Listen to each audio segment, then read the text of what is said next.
The history of humanity does not begin with kings or empires, but with a silent question: how to survive.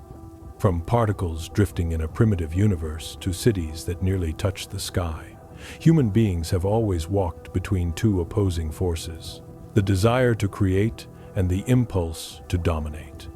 Every civilization that arose believed it had found the definitive answer, and each eventually confronted the same inevitable truth: nothing is permanent. This is not a tale of dates or isolated names, but a chronicle of decisions, fears, and ambitions that shaped the world. A story of farmers and conquerors, of gods and laws, of ideas that raised empires, and of mistakes that brought them down. To understand who we are today, we must first look honestly at everything we once were. The history of humanity did not emerge all at once, nor did it begin with advanced civilizations. Its origins fade into a past so distant that it becomes almost abstract. Billions of years ago, Earth was little more than a tiny point within the universe, an environment where matter drifted and reacted as if part of a prolonged experiment. In that remote time, there were no conscious forms, only chemical processes that slowly gave rise to life. This was the first, invisible yet decisive threshold of the human journey. Much later, when the planet already hosted complex creatures, the first hominids appeared. They were primates distinct from others, capable of walking upright and interacting with their environment in a more flexible way. This family, to which we belong, was not yet defined by great achievements, but by constant adaptation. Around 2 million years ago, one of these species took a crucial step. Homo erectus left Africa and spread into other territories.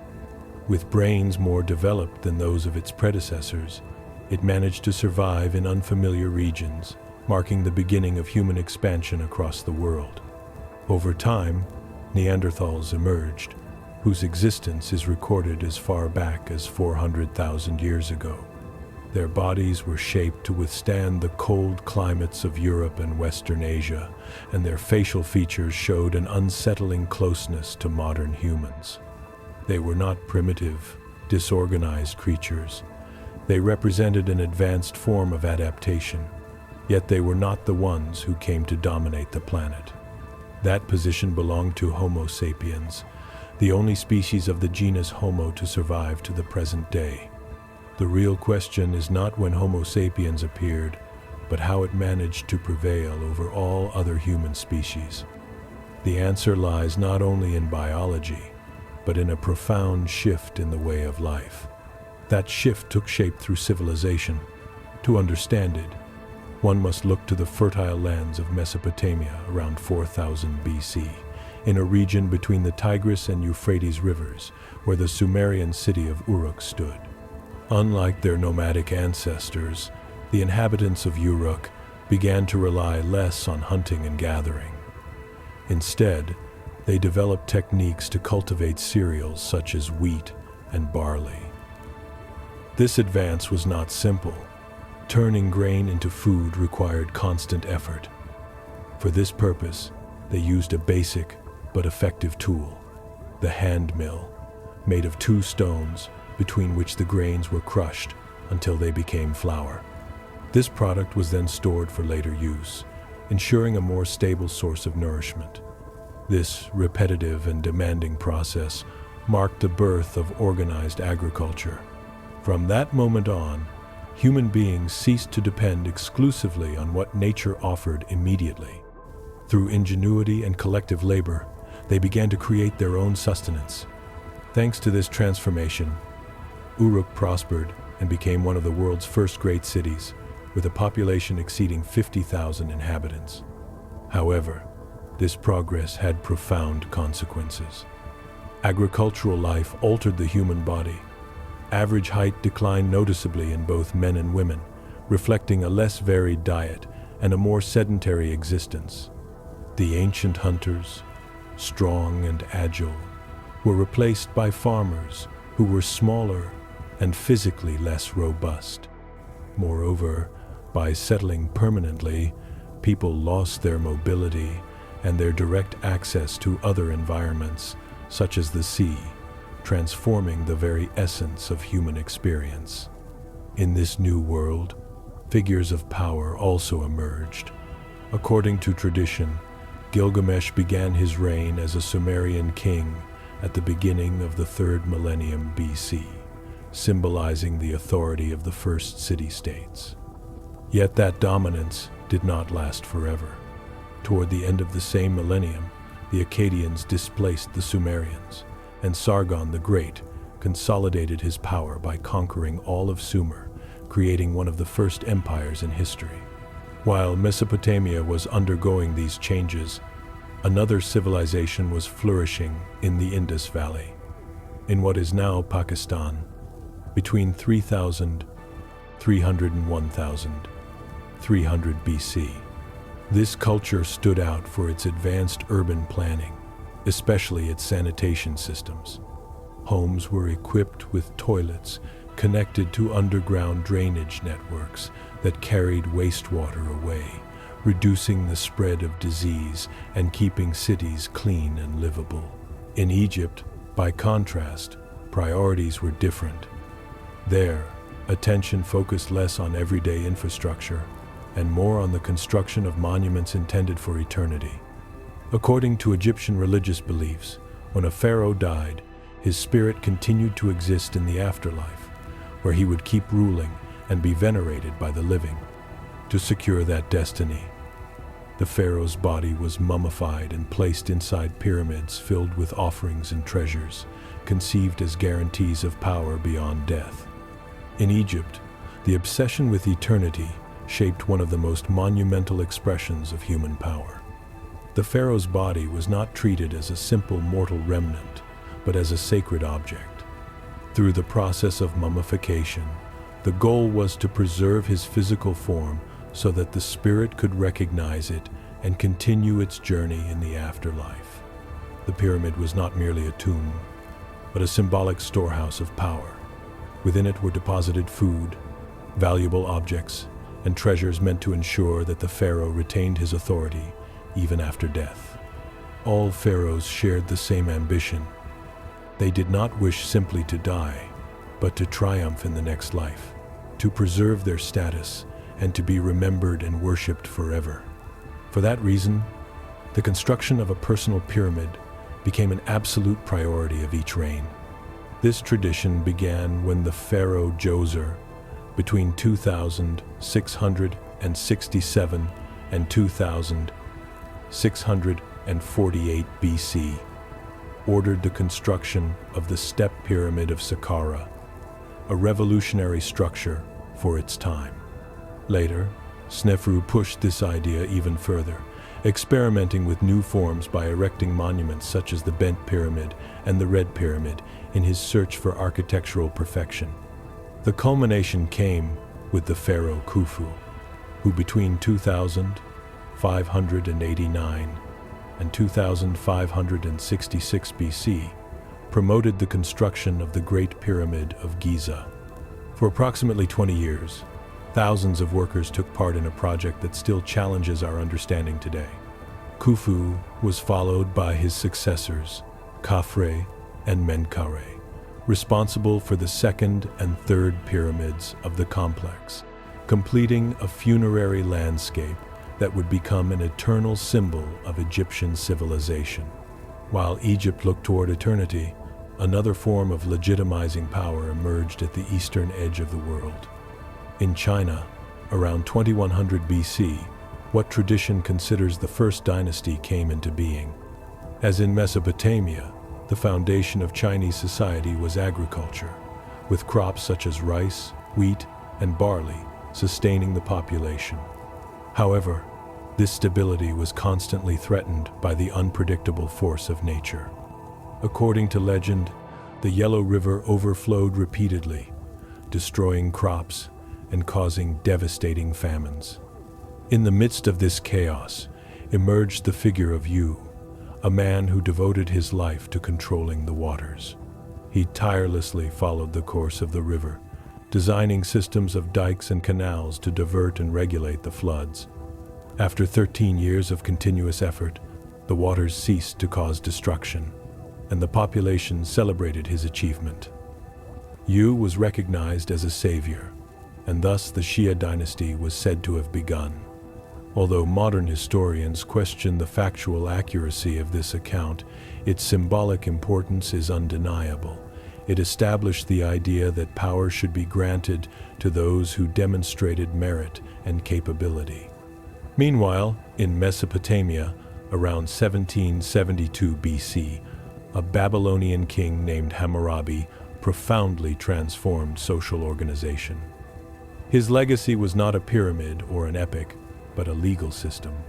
He ordered the creation of a great stele, on which 282 laws were engraved, intended to regulate the lives of all the inhabitants of his kingdom. These rules covered matters ranging from accusations of murder to physical punishments, establishing clear and public penalties for every offense. The laws of Hammurabi did not seek equality, but order.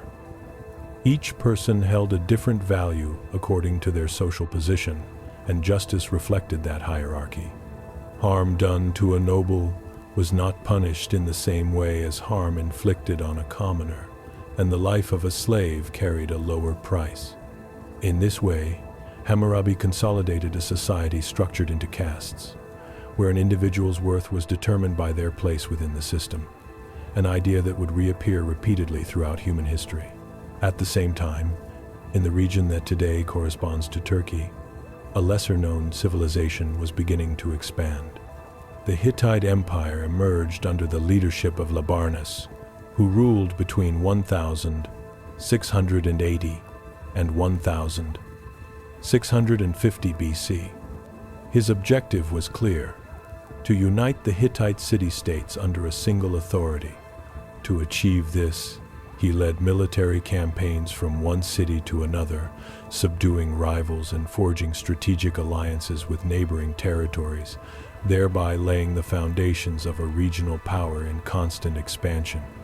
Hittite leadership reached maturity when its rulers understood that force alone was not enough. The ability to negotiate, persuade, and unite different interests became as important as military victory. Over time, Labarnus established himself as a central figure, capable of winning the loyalty of both allies and former enemies. Through strategic agreements and calculated diplomacy, he succeeded in integrating the Hittite city-states under one authority. His rule was characterized by a sense of justice and balance that strengthened internal cohesion. As a result, the empire prospered and expanded its territory until it shared borders with neighboring powers such as Egypt, positioning itself as a significant actor in the regional balance of power. Meanwhile, on the European continent, another form of political organization was beginning to take shape. In the region we now know as Greece, between 1600 and 1100 BC, what is known as Mycenaean Greece emerged. This was not a unified state, but a constellation of independent city-states, each centered on a palace that served as the core of power. These societies were dominated by a warrior elite and governed by strict and hierarchical political, social, and economic structures. Although each city had its own king, none answered to a central authority, reinforcing autonomy and competition among them. Cities such as Troy, Mycenae, and Pylos became centers of regional power, administering surrounding territories while maintaining their independence. In this context, one of the earliest Greek writing systems appeared, known as Linear B. Used primarily for administrative purposes, this system represents the oldest known record of Indo-European Greek. Its existence reveals a highly organized society concerned with controlling resources, tribute, and production. In Egypt, social order took a different but equally structured form. Egyptian society was organized like a clearly defined pyramid, a direct reflection of its worldview. At the base were peasants and slaves, responsible for most physical labor. They cultivated the land year after year to feed the empire, and when the agricultural season ended, were mobilized to participate in the pharaoh's great construction projects, including funerary monuments. Above them were the artisans, highly valued specialists.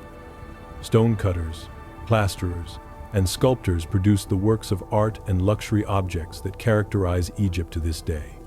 Their work not only adorned temples and tombs, but also reinforced the prestige of the ruling classes.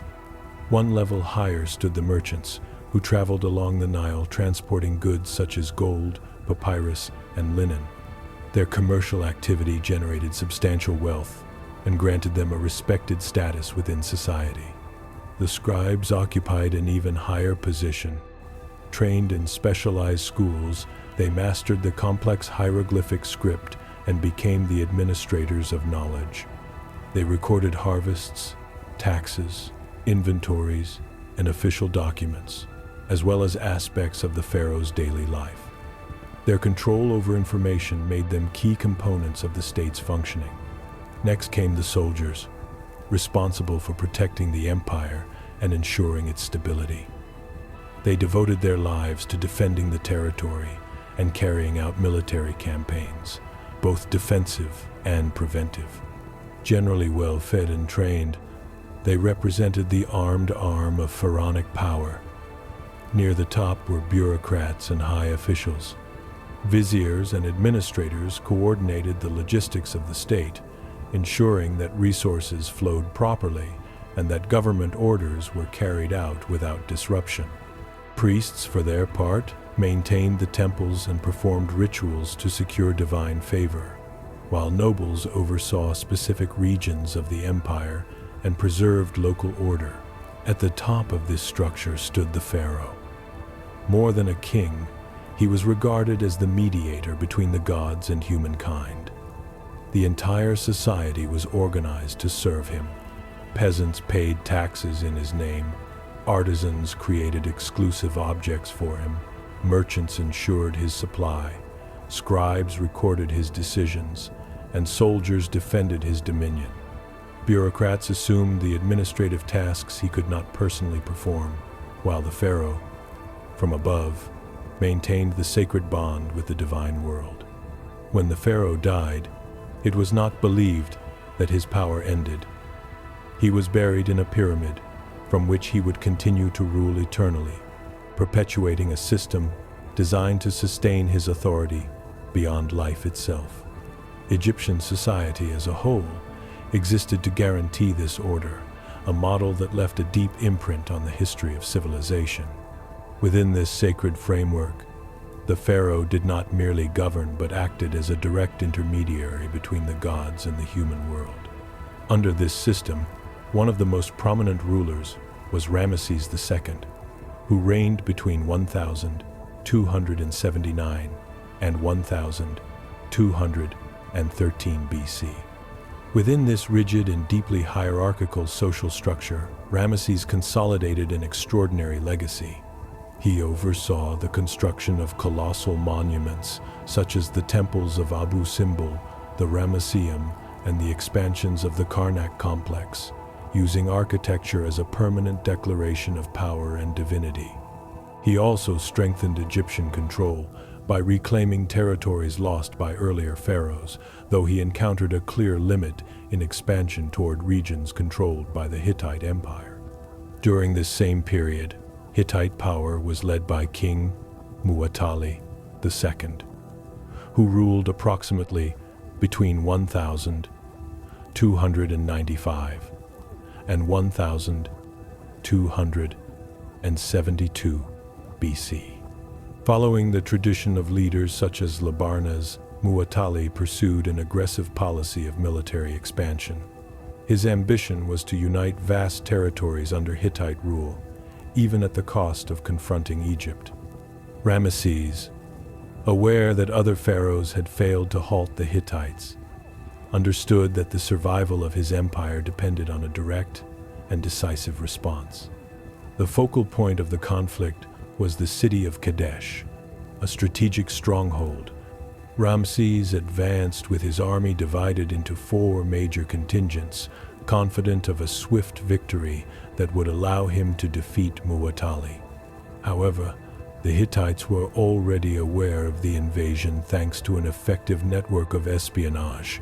Anticipating the attack, they fortified the city and assembled tens of thousands of soldiers. Ramesses made a serious tactical error by separating his forces in an attempt to draw the enemy into battle, leaving himself exposed and without the strategic advantage he had expected. The battle that followed, known as the Battle of Kadesh, could have ended in a decisive defeat for Egypt. Historians note that the Hittites had the opportunity to encircle and destroy the Egyptian army near the Orontes River. Yet, for reasons that remain unclear, this full-scale offensive never occurred. The confrontation ended without a clear victor, becoming one of the earliest documented stalemates in military history. After the battle, both empires realized that continuing the conflict would lead only to mutual exhaustion. Following the death of Muwatalli, the Hittite throne passed to Hattusili III. Through diplomatic envoys in 1258 BC, Ramses II and Hattusili III signed an unprecedented agreement, the first known peace treaty in history.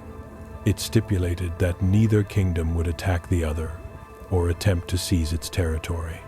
With this pact, 2 rival powers chose stability over war. This agreement inaugurated a period of cooperation between Egypt and the Hittite Empire. The Hittites, experts in metalworking, shared their knowledge of producing more advanced weapons and tools. In turn, the Egyptians, masters of agricultural techniques, transmitted their expertise in cultivation and resource management. This exchange benefited both societies and demonstrated that peace could generate prosperity more effectively than conquest. The balance, however, was not eternal. Around 1200 BC, the Hittite Empire collapsed as a result of constant attacks by the so-called Sea Peoples. Unable to withstand this external pressure, the empire disappeared, leaving its legacy scattered across historical memory.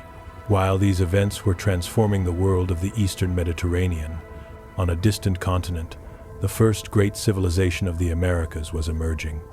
In the territory of present-day Mexico, the Olmec civilization flourished between 1200 and 400 BC. Often considered the mother culture of Mesoamerica, its history remains shrouded in mystery. Much of its knowledge was lost due to a hieroglyphic writing system that has yet to be deciphered by historians. One of the most striking legacies left by the Olmecs is the 17 colossal stone heads. In the Mesoamerican worldview, it was believed that the head contained a person's identity, experience, and spirit. Although we do not know the names or histories of their rulers, the faces carved in stone convey a presence that transcends time. In a sense, these figures remain immortal, waiting for the day when their true identities may be revealed. Meanwhile, in East Asia, power in China was also changing hands. The Zhou dynasty, which ruled approximately between 1046 and 256 BC, rose after the weakening of the Shang dynasty. Its legitimacy was based on a fundamental idea, the mandate of heaven. According to this concept, the right to rule was neither eternal nor automatic, but depended on the virtue and capability of the ruler. This belief established principles that would deeply influence Chinese politics for centuries, reinforcing the notion that power had to be justified through merit and good governance. Chinese political thought developed a structure that would repeat cyclically over the centuries. At the center of this vision was the idea that heaven granted the emperor the right to rule. Since there is only one heaven, there could be only one legitimate sovereign at any given time. However, that power was neither unconditional nor permanent. The moral conduct of the emperor determined the validity of his mandate, and no dynasty was destined to rule forever. When a ruler lost the necessary virtue, heaven withdrew its favor. This loss did not manifest in abstract terms, but through visible signs in the natural world. Prolonged droughts, devastating famines, floods, and earthquakes were interpreted as warnings that the celestial blessing had been withdrawn. Under this logic, the fall of a dynasty was not merely a political failure, but a cosmic correction. In this way, the Shang dynasty lost legitimacy, and the Zhou dynasty rose, presenting itself as the new bearer of the mandate of heaven. With the arrival of the Zhou, government adopted a different form, based on feudalism. This system created a new and clearly defined social pyramid. At the base were the peasants, deeply tied to the land. Their role was to produce food, to sustain the empire. Above them were the soldiers, responsible for protecting the territory from external invasions. Higher still were the feudal lords, landowners who collected tribute from the peasants and passed a portion of that wealth on to the king. At the summit stood the monarch, responsible for the entire empire, who accumulated harvests and concentrated wealth. Labor fell upon the masses, while benefits flowed toward the central power. An inevitable question then arises: why accept a life of constant effort as a farmer, day after day? The answer lies in two fundamental factors. The first was necessity. In an agrarian society, a large number of people were required to feed both families and the structure of the state. The second factor was philosophical. Toward the end of the Zhou period, schools of thought emerged that offered a moral and spiritual framework for accepting this social order. Confucius developed a doctrine centered on the importance of respect, loyalty, and responsibility within all human relationships. This system, known as Confucianism, emphasized social harmony as the foundation of good governance. A key concept was Li, understood as the set of rituals, customs, and behavioral norms that regulated daily life. These conventions, both formal and informal, guided individual and collective conduct, maintaining balance and stability within society. In parallel, another philosophy emerged with a different approach. Laozi proposed Taoism, a worldview that invited people to live in harmony with the natural order of the universe. The Tao, or the Way, represented the natural flow of existence. Rather than resisting this flow, Taoism taught acceptance, encouraging a simple and peaceful life focused on what is essential and free from unnecessary concerns. Everyday work, such as agriculture, was to be carried out without anxiety over what lay beyond human control. One of the most well-known concepts associated with this tradition is that of yin and yang, symbols of opposing yet complementary forces, light and darkness, heat and cold, the masculine and the feminine. Taoism held that balance between these forces made it possible to achieve harmony and fulfillment. Together, these two philosophical currents helped Chinese peasants find meaning and stability within a demanding system, making life more bearable despite its hardships. Over time, while China consolidated its political and philosophical structures, the city-states of ancient Greece began to expand. Around 800 BC, the Greeks faced a crucial limitation. The land they inhabited was poorly suited to agriculture. To secure a constant supply of grain, they were forced to seek resources beyond their borders. This necessity drove a large-scale process of colonization. City-states such as Miletus established extensive networks of colonies throughout the Mediterranean and beyond. At its height, Miletus controlled dozens of settlements that produced food for the metropolis. The Greeks founded colonies stretching from present-day Marseille in France to regions near the Black Sea, creating a world interconnected by trade and navigation. In this context of expansion and myth, one of the most influential founding legends of the Western world emerged. According to tradition, Romulus and Remus were twin brothers abandoned at birth and cast into a river so that the current might decide their fate.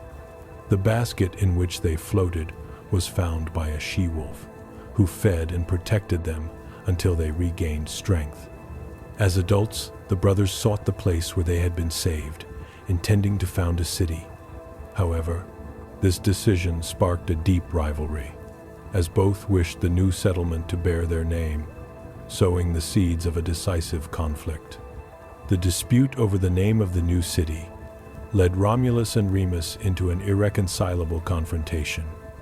After a prolonged struggle, Romulus struck the final blow and killed his brother, founding Rome in 753 BC.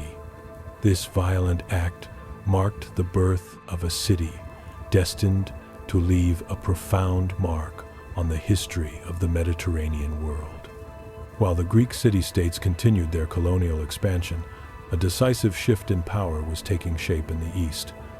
Cyrus the Great was about to create one of the largest empires of his time.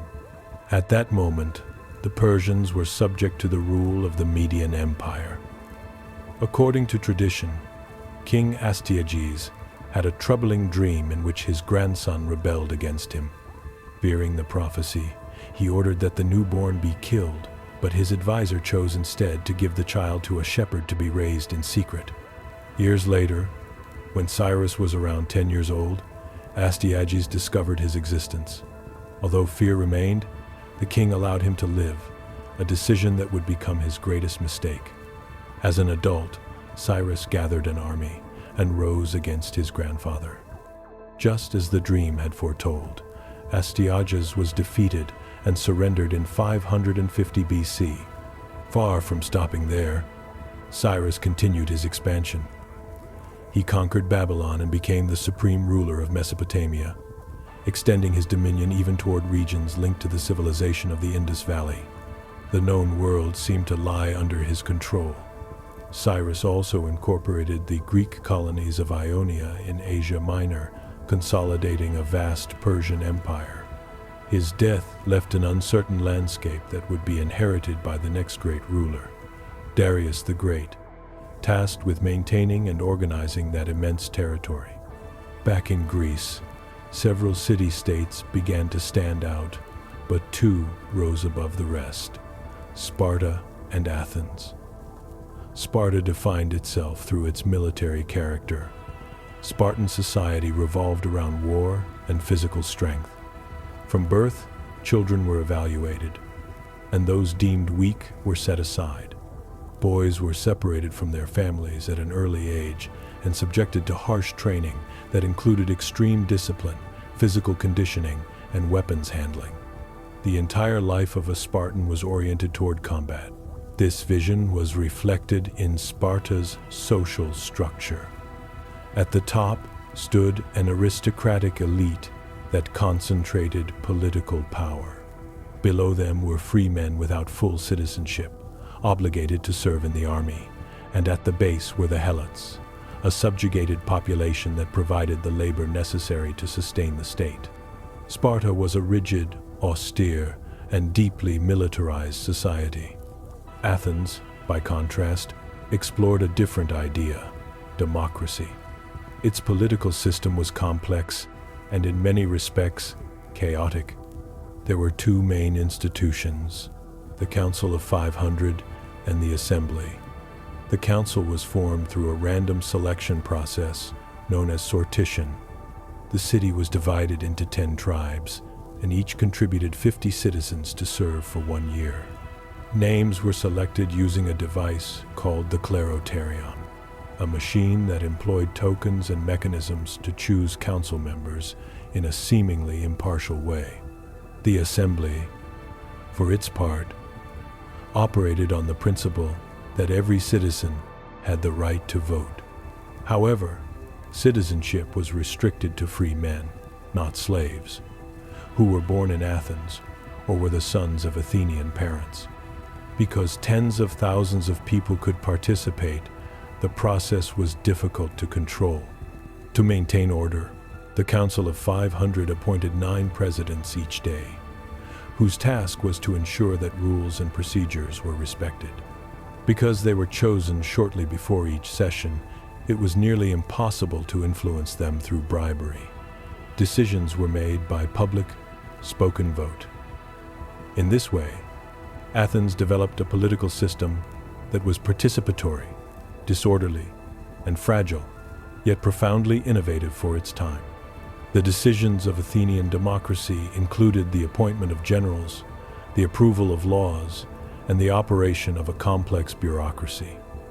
However, not everyone viewed this system favorably. The Greek philosopher Plato was one of its harshest critics. In his work, The Republic, he employed a famous metaphor. To govern a ship, it is not enough to rely on anyone's opinion. One must possess deep knowledge of the stars, the winds, and the seasons. In the same way, he argued that a government, led by randomly selected citizens, lacked the preparation necessary to steer the state. Plato doubted that a member of the Council of 500, chosen without regard to competence, could contribute true wisdom to the common good. Faced with this uncertainty, he proposed a radical alternative: the rule of the philosopher king.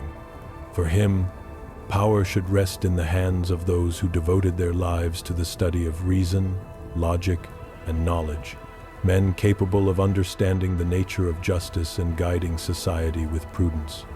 According to Plato, the problems of states and of humanity itself would not end until philosophy and political power were united in the same hands. However, this idea contained an obvious contradiction. Every ruler tends to see himself as wise. From ancient leaders such as Yu the Great in China, through the kings of the Hittite Empire, to thinkers and reformers in India, many believed they possessed the correct vision to lead their people. The conviction of being right has accompanied power since its origins. During that same period, in the Indian kingdom of Magadha, there lived a prince named Siddhartha Gautama. Around 500 BC, his life unfolded amid luxury within the walls of a palace. There was no scarcity or suffering there. Every desire could be satisfied immediately. That environment seemed perfect, until the day Siddhartha left the palace for the first time. What he encountered outside shook him deeply. Seeing an elderly man dying in the street, he realized that human existence was marked by pain and death. This revelation showed him that life was not an eternal utopia, but a limited and fragile experience. Much as Gilgamesh had understood centuries earlier, Siddhartha then abandoned his privileged life and embarked on a spiritual quest. He studied with teachers, practiced meditation, and spent years seeking to understand the meaning of suffering. After 6 years of discipline and reflection, he sat beneath a fig tree and attained enlightenment. This state did not represent a final answer, but a profound understanding of the mind and the detachment of the ego. From that moment on, Siddhartha was known as the Buddha, the awakened one, and he devoted the rest of his life to traveling through villages and fields, sharing a path toward inner liberation. While these ideas were spreading in the East, in the West, the Persian Empire continued to expand. Darius the Great, determined to carry on the work of his predecessor, turned his attention toward Greece. After consolidating control over the Ionian cities, he organized a military expedition with the aim of subduing the Greek polis. In 490 BC, a Persian army of approximately 20,000 men landed near the city of Marathon, about 40 kilometers from Athens. The Athenians, with barely 10,000 soldiers, seemed doomed to defeat. However, they took advantage of the discipline and equipment of their hoplites. While the Persians attempted to reorganize, the Greek phalanxes advanced with force, breaking the enemy flanks and striking the center of their formation. The maneuver caused the collapse of the Persian army, whose survivors fled toward their ships and abandoned the battlefield, leaving behind an unexpected victory for Athens. Historians estimate that after the Battle of Marathon, the field was covered with thousands of Persian bodies, around 6,400, while Athenian losses were minimal by comparison. Faced with the scale of the defeat, the Persian forces withdrew. To announce the victory, an Athenian messenger ran without rest the distance separating Marathon from Athens. Upon arrival, he joyfully proclaimed that the mighty Persian Empire had been defeated. The city erupted in celebration, and that run was etched into collective memory as the legendary origin of the Marathon. However, the Persian retreat did not mark the end of the conflict.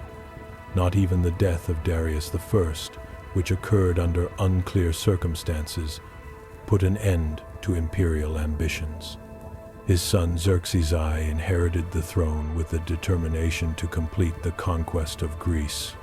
In 480 BC, he assembled a colossal invading force, exceeding 100,000 soldiers, intent on avenging the humiliation suffered by his empire. The Persian advance met resistance at a narrow pass known as Thermopylae. There, the Spartan king Leonidas led a vastly outnumbered force composed of thousands of Greek hoplites. Aware of his disadvantage, Leonidas adopted a bold strategy. Rather than waiting passively for the attack, he ordered surprise raids against the Persian camp, sowing confusion and disrupting enemy organization. Despite these initial successes, the Persians managed to surround the Greek forces and attack from multiple fronts. Leonidas and his men fought to the end, demonstrating a resistance that would become a symbol of sacrifice and valor, though they were ultimately defeated. The course of the war shifted soon afterward at sea.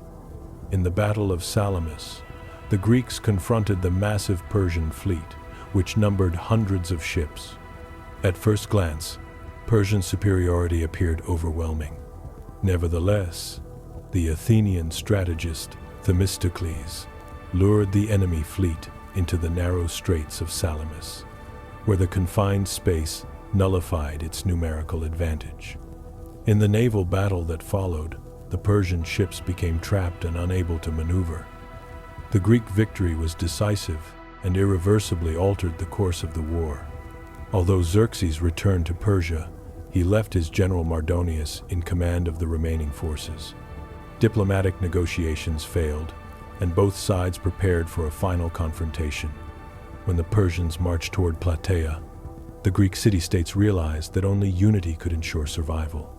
More than 30 polis allied and assembled a formidable army of hoplites, ready to face an enemy that was still numerically superior. The Battle of Plataea was intense and prolonged. The Greeks used their discipline, heavy armor, and the terrain to their advantage, fighting on elevated ground that reduced the effectiveness of Persian cavalry and archers. After fierce clashes, the Persian forces were defeated, and Mardonius fell in battle. This victory marked the end of the Greco-Persian Wars and eliminated the direct threat of the Eastern Empire to Greece. With the war over, life in ancient Greece entered a period of splendor. Freed from the constant danger of invasion, Athens was able to focus on cultural and artistic development. Monumental architectural works emerged, such as the Parthenon, erected atop the Acropolis, a dominant hill that symbolized the city's power, wealth, and identity. Even today, its presence continues to define the Athenian landscape. The cultural flourishing also manifested itself in theater.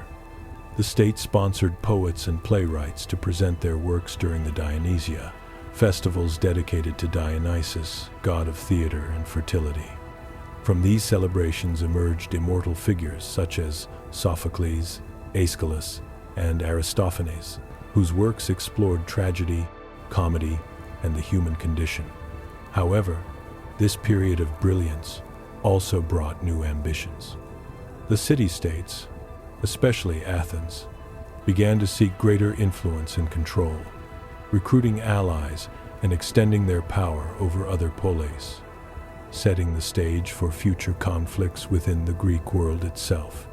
Athens consolidated its influence by organizing the Delian League, while Sparta responded by gathering its allies within the Peloponnesian League. Both powers considered the city of Corcyra strategically important, and this rivalry ignited open conflict. In 434 BC, war broke out on the Greek peninsula, giving rise to naval clashes such as the battles of Sybota and Pylos. Despite the intensity of the fighting, a temporary peace was reached in 421 BC. However, the agreement was fragile and soon collapsed. Athens then turned its ambition towards Sicily. At first, the expedition seemed promising. Local alliances were forged and minor victories were achieved. But the situation changed when Alcibiades, one of the most brilliant naval strategists of his time, was recalled to Athens to face accusations of sacrilege. Deprived of his leadership, the fleet lost cohesion. In his absence, the Athenian advance weakened. Syracuse, well fortified and prepared for a long siege, resisted successfully. Sparta seized the opportunity and sent reinforcements to Sicily, intensifying the pressure on Athens. Shortages of supplies, disease, and surprise attacks eroded Athenian morale. After months of attrition, a decisive battle sealed the disaster. The Athenian fleet was destroyed. Thousands of soldiers died, and many others were captured and enslaved. 10 years later, Athens finally fell to Sparta. With this, the era of classical Greece, in its legendary form, came to an end. Both Athens and Sparta were left weakened and never regained the power they had once held, leaving the stage set for the rise of a new conqueror. Meanwhile, in the East, the mandate of heaven had been exhausted. After nearly 8 centuries of rule, the Zhou dynasty lost its legitimacy, giving way to the Warring States period between 474 and 221 BC. In this context of constant conflict, a new school of thought emerged: legalism, formulated by Han Fei. Its followers argued that human beings were driven by self-interest and that order could only be maintained through clear laws, harsh punishments, and precise rewards, applied without exception. For legalism, stability required a strong ruler with absolute control over the army, the economy, and society. Elsewhere in the world, in what is now the Mexican state of Oaxaca, the Zapotec civilization began to flourish. Its capital, Monte Alban, was built atop a mountain overlooking the entire valley, a strategic position from which a ruling elite governed a hierarchical society. Intermediate-level artisans and farmers at the base sustained the social structure. The Zapotecs stood out for innovative agricultural practices, especially the cultivation of maize, which allowed their communities to endure periods of drought. They also developed an early writing system based on symbols and glyphs, as well as an advanced calendar that combined cycles of 260 and 365 days. Back in Greece, in 356 BC, a child destined to change the course of history was born in the city of Pella, capital of the Kingdom of Macedonia. Alexander, son of King Philip II and Queen Olympias, he grew up aware of his future leadership. Yet his education proved even more decisive than his lineage. From a young age, he was instructed by Aristotle, one of the most influential thinkers of the ancient world.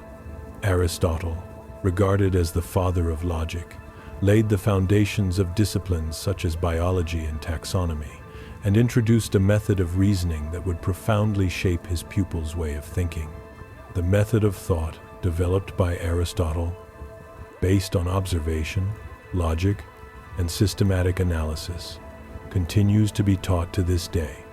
Beyond his scientific contributions, he wrote extensively on ethics, politics, and art, deeply influencing the way the West understands knowledge. It was this thinker who was entrusted with Alexander's education, decisively shaping his manner of reasoning and governing.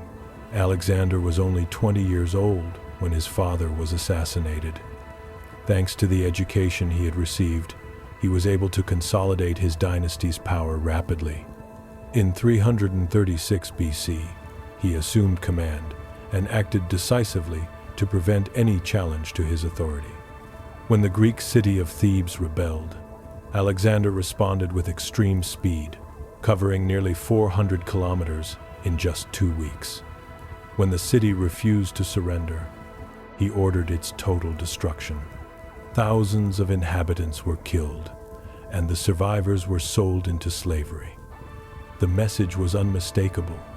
The rest of the Greek cities submitted without resistance, allowing Alexander to set his sights on a far greater objective: the Persian Empire. At that time, Persia was ruled by Darius III. In 333 BC, the two armies met at the Battle of Issus. Despite commanding fewer troops, Alexander defeated the Persian forces, forcing Darius to flee. Following this victory, Alexander secured several strategic cities, including the crucial port of Tyre, which fell after a prolonged and costly siege.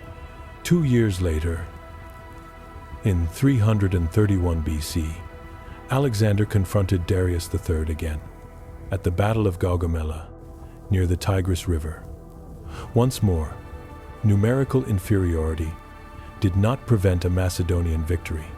Through a combination of mobility, discipline, and tactics, the Persian army was dismantled. Darius fled for a second time, and Alexander entered Babylon, consolidating his control over Mesopotamia. His advance continued eastward, achieving victories in territories that today correspond to Iran and Afghanistan. Until in 330 BC, he conquered Persepolis, the ceremonial capital of Persia, a symbol of immense wealth and an ancient tradition. Despite these achievements, Alexander did not stop. Determined to extend his dominion even farther, he crossed the Hindu Kush Mountains and advanced into the Indian subcontinent. There, however, he encountered the human limits of his army. Exhausted by years of uninterrupted campaigns, his soldiers refused to advance further. Faced with this refusal, Alexander was forced to bring his eastward expansion to an end. After this episode, a new power emerged in India, the Maurya Empire. At its height, it encompassed vast regions of India, Pakistan, Bangladesh, and Afghanistan. One of its most notable rulers was Ashoka. In 261 BC, after the death of his parents, he decided to expand the empire and launched a campaign against the kingdom of Kalinga. The conflict was devastating. Tens of thousands of people died, and the violence left a deep mark on Ashoka himself. Unable to find peace after that bloody war, Ashoka turned to the teachings of the Buddha. Under his rule, the Maurya Empire adopted Buddhism as a moral guide and promoted non-violence. Ashoka ordered edicts to be carved on pillars and rocks throughout his territory, proclaiming values such as compassion, respect among religions, and the rejection of slavery. His reign marked a striking contrast to the tradition of constant conquest that had characterized other empires. In the West, the outlook was different. Dying in battle was considered an honor, and the death of a hero was remembered and celebrated. Peasants, by contrast, vanished into anonymity. Alexander shared this conception of heroism. He died a few years later in Babylon at the age of 32. During his life, he had spread across vast territories the Greek ideas inherited from his teacher, laying the foundations of a culture that would profoundly influence the development of the West. With Alexander's death, his empire could not remain united. His generals, known as the Diadochi, fought among themselves for control of power. Internal disputes eroded what had been the greatest empire of its time. Eventually, after years of conflict, the world conquered by Alexander was divided into three major kingdoms: that of the Ptolemies in Egypt, the Seleucids in the east, and the Antigonids in Greece. Ptolemy, one of Alexander's closest generals, took control of Egypt, marking the beginning of a new stage in Mediterranean history. Under Ptolemaic rule, Egypt entered a period of stability and prosperity that sought inspiration in Alexander's legacy. Ptolemy promoted the construction of the Library of Alexandria, conceived as a center of universal knowledge. Scholars from different regions gathered there to share ideas, compare knowledge, and preserve texts. This intellectual exchange consolidated the Greek philosophical heritage, with figures such as Plato and Aristotle becoming enduring pillars of Western culture. In parallel, the Seleucid general assumed control of Babylon, a city that at the time was a cultural crossroads where Greek, Persian, Indian, and Central Asian traditions coexisted. Even so, the Seleucids privileged the Greek language and Greek ideas as the core of governance. The Seleucid Empire reached its greatest extent during the reign of Antiochus III, between 223 and 187 BC, when its territory stretched from present-day Turkey to regions of what is now Pakistan. It was one of the largest empires of antiquity, surpassed only later by Rome. The Antigonids, by contrast, did not achieve comparable success. By the time they came to power, the Greek world had already lost the vitality of earlier eras. Classical greatness lay in the past, while the Ptolemies, Seleucids, and Antigonids remained largely detached from Rome's rise. A new balance of power was taking shape in the West. To assert itself, Rome first had to confront a formidable rival, Carthage.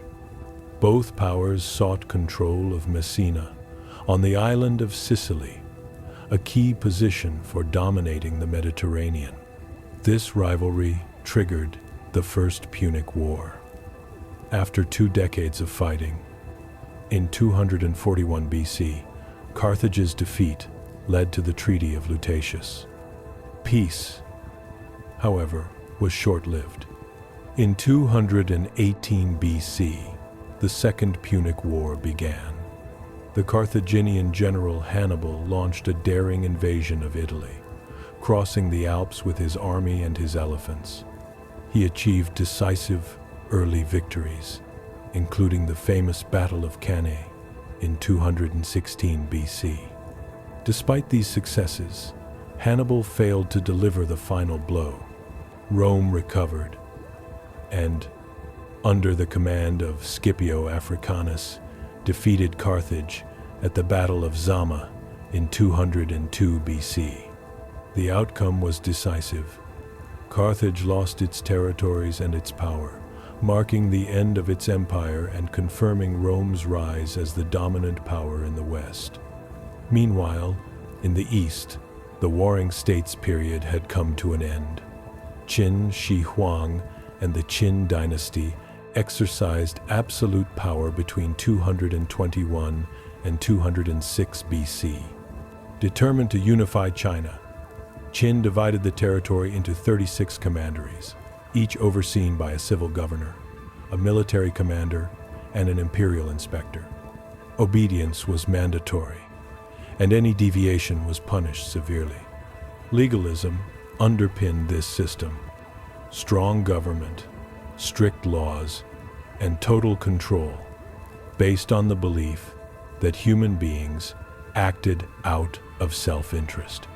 However, this rule was short-lived. After the death of Qin Shi Huang, China fell into turmoil.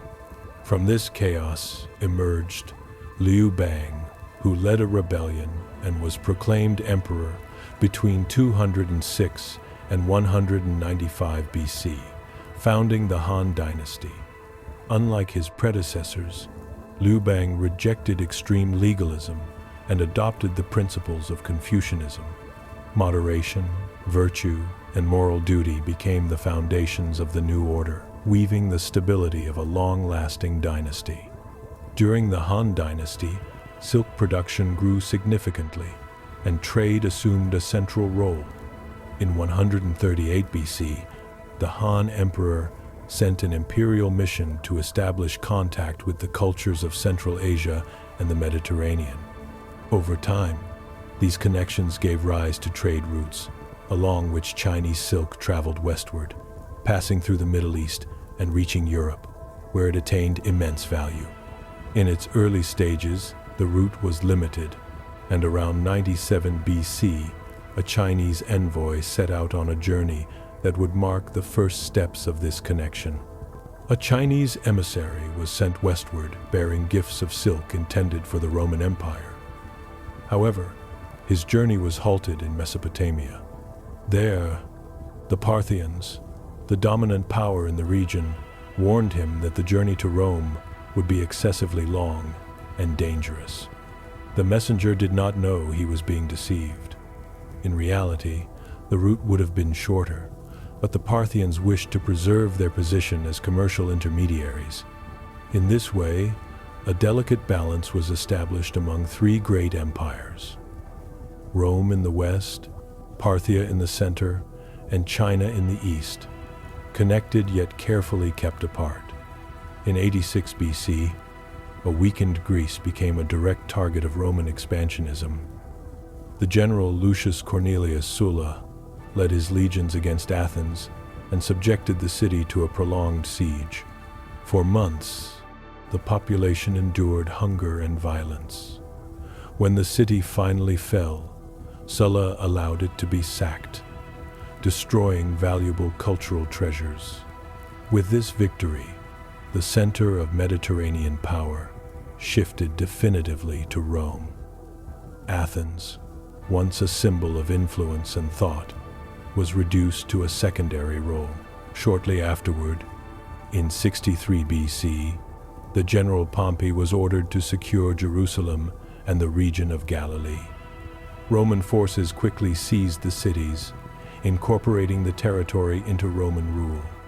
Among the places brought under control was a small village called Nazareth.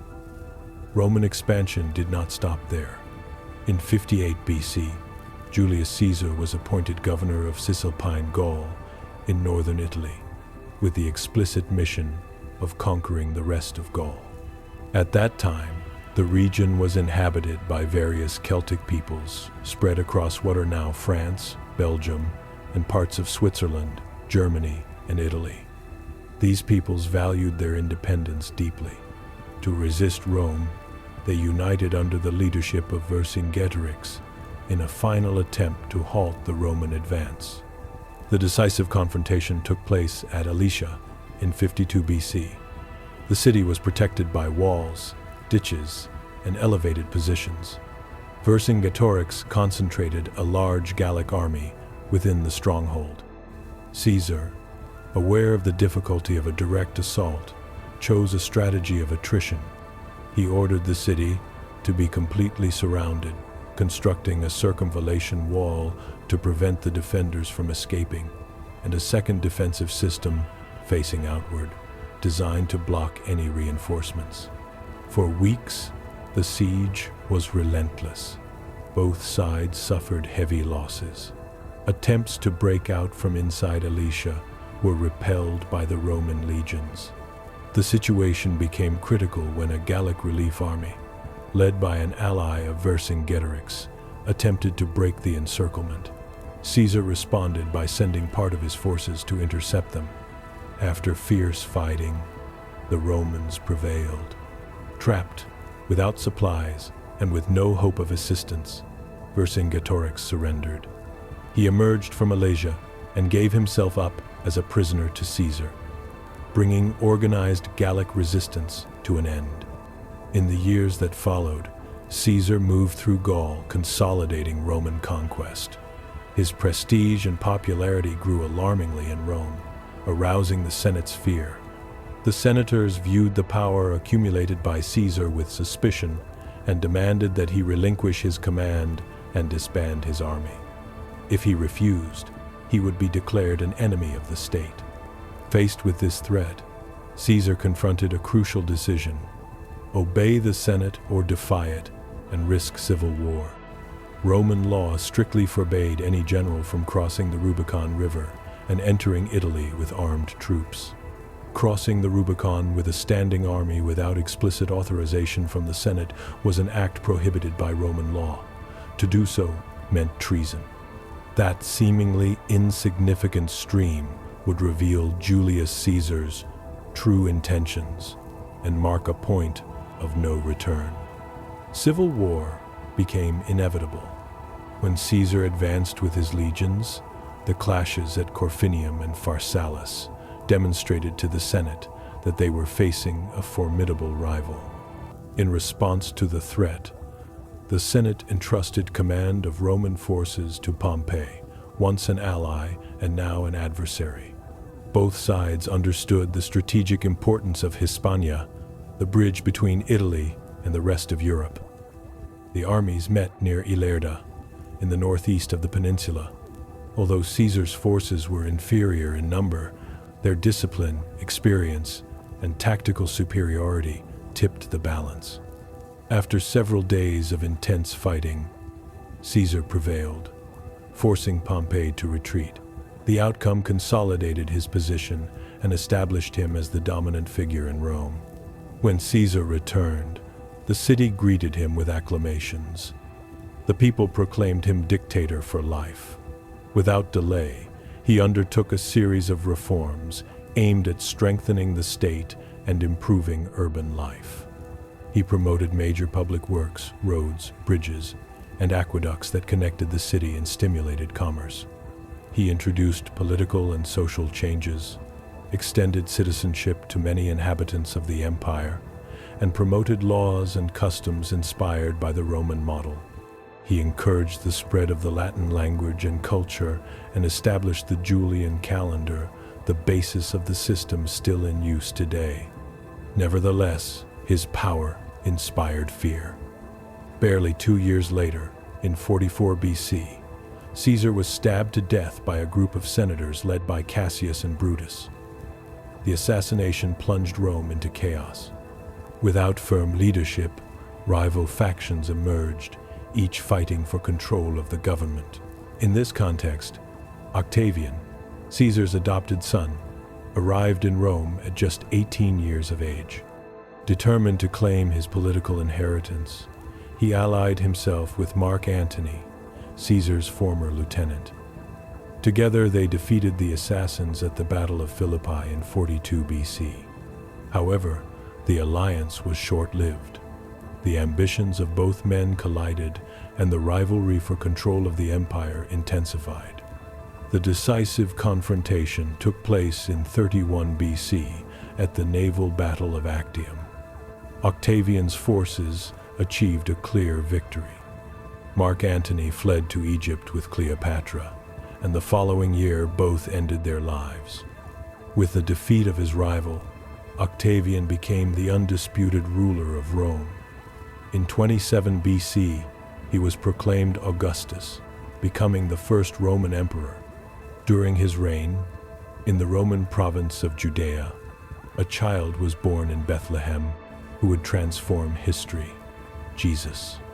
According to the Gospel of Luke, Augustus decreed a census to register the population of the empire. This procedure was essential for Roman administration, as it allowed authorities to calculate taxes and organize territorial control. Because of this decree, Mary, who was pregnant, and her betrothed Joseph undertook a long journey from Nazareth to Bethlehem to comply with the legal obligation. Upon arrival, they found the city overcrowded with other descendants of the house of David and members of the Jewish community who had come for the same registration. With no lodging available, they took refuge in a stable. There Jesus was born, who would later be called the King of the Jews. After his birth and the events that followed, Once the census was completed, Mary and Joseph returned to Nazareth with their child. As the years passed, increasingly numerous accounts about Jesus began to circulate. His name spread through villages and cities, and a growing number of followers began to recognize him as the Messiah. It was said that he multiplied fish to feed multitudes, restored sight to the blind, and that his origin was divine. These stories, passed from mouth to mouth, consolidated an expanding community of believers. Some of his closest disciples decided to leave a written record of his life and teachings. Matthew, Mark, Luke, and John composed the texts that would later be known as the Gospels. Although each presented distinct perspectives, all recounted fundamental episodes of the life of Jesus Christ. The testimony of that child born in a stable ended up exerting a decisive influence on the course of history. Nevertheless, this growing devotion also generated suspicion. After the death of Augustus, the Emperor Tiberius ruled Rome between AD 14 and 37. His reign was marked by an extensive network of informers, rewarded for denouncing alleged traitors. The accused were subjected to trials for treason that frequently ended in executions or forced suicides. In this climate of constant surveillance, the prefect of Judea, Pontius Pilate, was accustomed to imposing severe punishments on those considered a threat to imperial order. As the influence of Jesus spread, his figure began to be perceived as politically dangerous. Following the directives of central authority and with no room for alternative decisions, Pilate ordered his execution by crucifixion. Roman law was clear. The will of the emperor had to be obeyed, and defiance meant death. With the crucifixion of Jesus, far from extinguishing his message, a new faith emerged: Christianity. In its beginnings, Christianity was a small current within Judaism. However, its growth was extraordinary. Paul of Tarsus played a decisive role in spreading the message of Jesus throughout much of the known world, from Greece to Syria and Anatolia. His missionary journeys, later recorded in the book of Acts, expanded the base of followers but also multiplied tensions. The growing adherence to an exclusive monotheism clashed with Roman polytheism, which venerated deities such as Mars and Jupiter. This tension reached a critical point after the Great Fire of Rome in July of AD 64. The fire destroyed large portions of the city and triggered an unprecedented crisis. Emperor Nero quickly pointed to Christians as those responsible. To address the reconstruction, he imposed heavy taxes throughout the empire and increased the minting of currency, generating an inflationary phenomenon that affected wide regions. These measures provoked widespread discontent, especially in territories far from Rome. In Judea, the situation became explosive. In AD 66, a revolt broke out. In its early stages, Jewish forces managed to expel the unprepared Roman army and extended their control across Galilee. The imperial response was swift. Nero sent the general Vespasian, who conducted a systematic campaign that pushed the rebels back toward Jerusalem. When Vespasian was proclaimed emperor in AD 69, the pressure on the city intensified. Around Passover in AD 70, Roman forces laid siege to Jerusalem, cutting off access to food and water. Inside the walls, internal divisions weakened resistance. In August, the Romans breached the defenses, carried out a massacre, and destroyed numerous sacred sites. The population was decimated, and the religious balance of the region was profoundly transformed. With Jerusalem devastated, Roman polytheism continued to dominate the empire in the decades that followed. Between AD 98 and 117, under the rule of Emperor Trajan, the Roman Empire reached its greatest territorial extent, stretching from the lands of present-day Britain to the shores of the Persian Gulf. Roman presence extended across almost the entire known world, with one notable exception, the Americas, whose existence was unknown to the Romans. While Rome consolidated its power in Eurasia and North Africa, complex and sophisticated civilizations were developing in the American continent with no contact whatsoever with the Old World. In the Andean region, corresponding to present-day Peru and Chile, advanced societies emerged. The Moche civilization stood out for the construction of large, monumental complexes such as the Huaca del Sol and the Huaca de la Luna, imposing pyramids that functioned as religious and ceremonial centers. The Moche also developed innovative agricultural techniques, including fertilization systems that used bird droppings as fertilizer, allowing them to sustain large populations. Their political organization was highly centralized, and each individual had a clearly defined role within the social structure. Farther south, the Nazca civilization became one of the most enigmatic cultures of ancient America.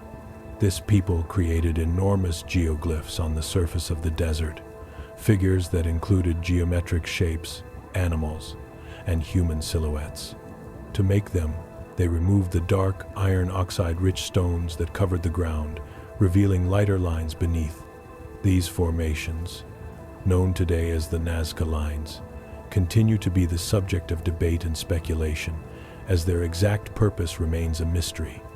Around AD 100, the Zapotecs consolidated Monte Alban as their capital.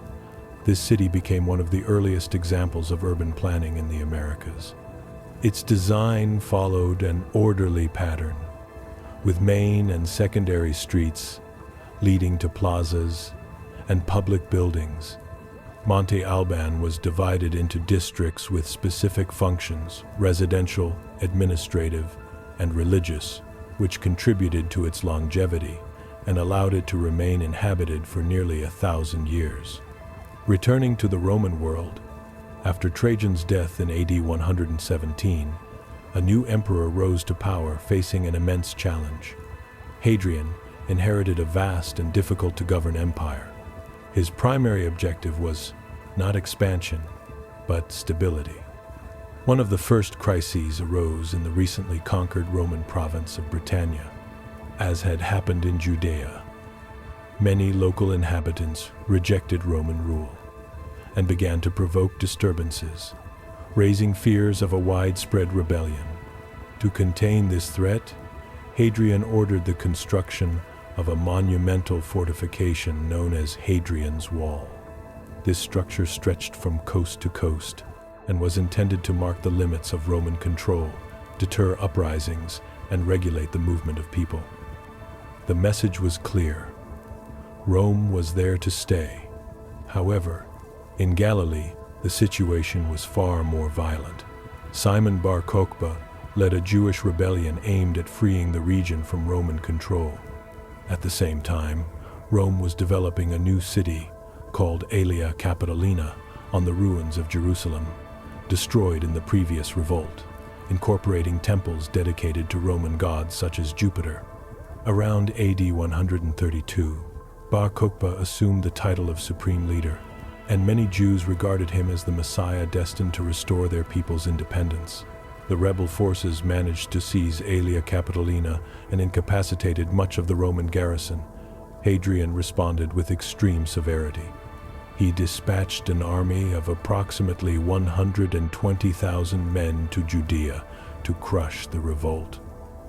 According to Cassius Dio, dozens of fortresses and hundreds of villages were destroyed. Hundreds of thousands of people died in combat, executions, famine, and disease, leaving the region virtually devastated. With this campaign, Rome made it clear that it would not tolerate challenges to its authority. Meanwhile, in China, the situation was different. The teachings of Buddhism were spreading alongside the traditions of Confucianism and Taoism. These philosophical currents coexisted and complemented one another, strengthening the social and cultural cohesion of the Han Dynasty. Rather than imposing control based solely on force, an equilibrium was promoted between morality, social order, and harmony with nature. In the Americas, Maya architects were beginning to explore and develop the northern regions. In the Petén region, the Maya created a distinctive architectural style. They designed low, wide temples crowned with broad staircases and flanked by enormous stucco masks. These monumental sculptures were made from plaster mixed with burned and crushed limestone, a material the Maya artisans shaped with great precision. The faces represented deities and sacred beings, and were believed to capture the spiritual essence of the gods and transmit it to the community. Examples such as the structure, now known as Substructure E, 7 display pyramids, adorned with up to 16 masks, each considered a symbolic window into the divine world and the ancestral past. Meanwhile, in the Middle East, a new power was emerging with deep historical roots. A Persian leader named Ardashir claimed direct descent from Cyrus the Great, proclaiming that he, and not the Parthians, was the legitimate heir of the Persian Empire. With this conviction, he succeeded in uniting various Persian tribes and, in AD 224, launched a decisive offensive against the Parthian king Artabanus V. At the Battle of Hormozgan, the Persian forces, renowned for their heavy cavalry and military discipline, defeated the Parthians and captured their king. After this victory, Ardashir proclaimed himself sovereign and founded the Sasanian Empire. Ardashir quickly consolidated his authority through centralized rule. He established a new capital on the banks of the Tigris River and restored Zoroastrianism as the official religion of the empire after it had been marginalized during Parthian rule. He also organized a powerful army composed of armored cavalry and highly trained archers, with which he began to expand his borders and reaffirm Persian identity in the region. At the same time, in the far eastern reaches of Asia, the Han dynasty was entering a period of decline. Its collapse resulted from a combination of factors: prolonged economic crises, political corruption, external pressures, and numerous internal rebellions. The loss of central authority allowed regional warlords to seize local power. Government attempts to stabilize the economy failed, and the dynasty weakened irreversibly. Eventually, a military leader proclaimed himself emperor and established a new dynasty, marking the official end of the long Han rule. Returning to Rome, the empire was facing a different kind of crisis. At the end of the 3rd century, Emperor Diocletian realized that the Roman territory was too vast to be governed by a single individual. To address this, he instituted the system of the Tetrarchy, dividing the empire into 4 regions, each ruled by an emperor. 2 held the title of Augustus, while the other 2 were Caesars, designated as their successors. Diocletian chose Maximian as his co-Augustus and appointed Galerius and Constantius as Caesars. However, rather than bringing stability, the system generated constant tensions. Each ruler sought greater power, and the balance finally collapsed in AD 305, when Diocletian and Maximian abdicated. Shortly afterward, Constantius died, removing 3 of the 4 original leaders from the system and creating a dangerous power vacuum. In this context, Constantine, the son of Constantius, was proclaimed emperor by his father's troops, unilaterally assuming the titles of Augustus and Caesar. At the same time, Maxentius, the son of Maximian, considered this designation illegitimate and claimed power for himself. In AD 307, Maxentius mobilized his army, forced one of his rivals to surrender, and took control of Italy and North Africa. In response, another claimant was declared emperor, further fragmenting the Western Roman Empire. Thus, Rome was left divided between 2 dominant figures: Constantine, who ruled Gaul and Britannia, and Maxentius, who controlled Italy. Maxentius faced great difficulty consolidating his authority and encountered growing internal opposition. In an effort to strengthen his image and his grip on power, he ordered the construction of a major public work over the Tiber River near the city of Rome, known as the Milvian Bridge. For Constantine, this action confirmed that Maxentius represented a direct threat to his power. Determined to resolve the conflict, Constantine marched toward Rome to confront his rival, as both armies prepared for a decisive clash that would determine the future of the empire. As the two armies approached the vicinity of the Milvian Bridge, Constantine claimed to have experienced a decisive vision. A luminous cross appeared in the sky, accompanied by the message, "In this sign, you will conquer." Later, accounts interpreted the event as a dream or a mystical experience, while others regarded it as a divine revelation. Whatever its origin, Constantine understood the vision as an unequivocal sign of victory. He ordered the Christian symbol to be painted on the shields and standards of his soldiers and advanced into battle with renewed confidence. The confrontation was intense and bloody. Although Maxentius commanded a numerically superior force, his troops lacked cohesion and were poorly coordinated. Constantine exploited this weakness and steadily drove the opposing army toward the Tiber River. Amid the chaos of retreat, Maxentius became trapped near the bridge and fell into the water, where he drowned. With his enemy defeated, Constantine secured control of the Western Roman Empire. Shortly after his victory, Constantine met with Licinius in Mediolanum, present-day Milan. From this meeting emerged fundamental political agreements that culminated in the Edict of Milan. This decree divided the administration of the empire, granting Licinius rule over the east and Constantine over the west, but its historical significance lay elsewhere. It established religious tolerance and guaranteed freedom of worship for Christians, as well as the return of properties confiscated during earlier persecutions. The coexistence between the two emperors was brief. Despite the edict, Licinius continued to defend pagan traditions, and tensions between the rulers soon intensified. The conflict culminated in AD 324, near the city of Chrysopolis, where their armies clashed once more. Constantine's military superiority proved decisive. His forces pushed the eastern army toward the coast, causing numerous deaths and captures. Licinius was defeated, arrested, and later executed, leaving Constantine as the sole ruler of the Roman Empire. After his victory, Constantine renamed the ancient city of Byzantium as Constantinople, transforming it into the new capital of the Eastern Roman Empire. 1 year later, in 325, he convened and presided over the Council of Nicaea, where hundreds of bishops debated fundamental doctrinal issues. From this council emerged a declaration affirming that Jesus Christ was begotten, not created, and of the same essence as the Father, establishing a lasting theological foundation for Christianity.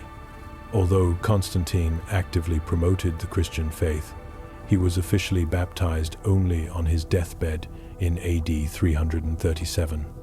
Decades later, around AD 370, a new force erupted into European history. The Huns, a nomadic people from the steppes, were renowned for their absolute mastery of mounted warfare. Legends claimed they learned to ride from childhood and hardened their warriors through brutal training. When they crossed the Volga River, they advanced with speed and violence, destroying entire peoples in their path. The Alans were among the first to fall to their onslaught, followed soon after by the Ostrogoths, an eastern branch of the Germanic peoples. In AD 376, the Huns turned their attacks against the Visigoths, forcing them to flee toward Roman territory in search of refuge. As the Huns subdued Goths and Visigoths alike, Their reputation grew as that of an unstoppable enemy. By the end of the 4th century, they began to press directly against the Roman frontiers. Some Christians interpreted their arrival as a divine punishment, or even as the manifestation of demonic forces. The situation worsened after the death of Emperor Theodosius the Great in AD 395. Theodosius had managed to maintain a certain balance against the Goths and the Huns, but upon his death, he chose to divide the empire once again between his two sons, Arcadius, who would rule in the east, and Honorius, who would assume power in the west. With this decision, Theodosius became the last emperor of a unified Rome. The Western government, under Honorius, soon displayed weakness and a lack of leadership, making it an increasingly attractive target for the Visigothic peoples seeking a place to settle and survive. In search of territory where they could establish themselves, the Visigoths eventually turned their gaze toward the heart of the Roman world. At the beginning of the year 410, they launched a series of raids against various cities of the empire. On August 24 of that same year, their forces entered Rome and took control of the city. It was an event without recent precedent. For the first time in nearly 8 centuries, a foreign army occupied the imperial capital. Even so, the Visigoths were unable to maintain stable control over Rome. They continued advancing and plundering Roman territories until, in the year 418, they established their own kingdom in the region that today corresponds to Spain. Meanwhile, in the eastern part of the former empire, an even more fearsome threat was emerging. Attila, leader of the Huns, was consolidating his power through brutal tactics that earned him the nickname the Scourge of God. After a failed attempt at peace in AD 441, Attila launched a devastating offensive against the Balkans and the Danube frontiers. Although a new treaty was signed in 442, it did not last long. The following year, the Huns resumed their attacks, razing cities and spreading terror until they approached the formidable walls of Constantinople. The fortifications proved impregnable, and Attila chose to negotiate, agreeing to withdraw in exchange for an annual tribute of more than 2,000 pounds of gold. In AD 451, the Huns moved toward Gaul. This invasion forced former enemies, Romans and Visigoths, to unite against a common threat. According to the chronicles, on the night before the decisive battle, Attila performed omens and divinations that foretold enormous losses. The prophecy was fulfilled at the Battle of the Catalonian Plains, where after hours of fighting, tens of thousands of soldiers died. There, Attila suffered his first and only significant defeat. Despite this setback, the Hunnic leader continued his campaign and returned to Italy in AD 452, devastating numerous cities. In Rome, Pope Leo I went out to meet him as a mediator. The exact content of their conversation is unknown, but tradition holds that Attila experienced visions of sacred figures that dissuaded him from continuing his advance, whether for religious, strategic reasons, or because of the exhaustion of his troops, also weakened by diseases such as malaria. Attila withdrew toward the plains of Central Europe. The struggle for control of the West was not over. In AD 476, the young Emperor Romulus Augustulus faced a severe crisis of legitimacy. Taking advantage of the chaos, the Germanic general Odoacer, originally sent to suppress a revolt, rebelled against imperial authority. He deposed the last Roman emperor of the West and officially brought that political entity to an end. Odoacer was proclaimed King of Italy, but his rule proved short-lived.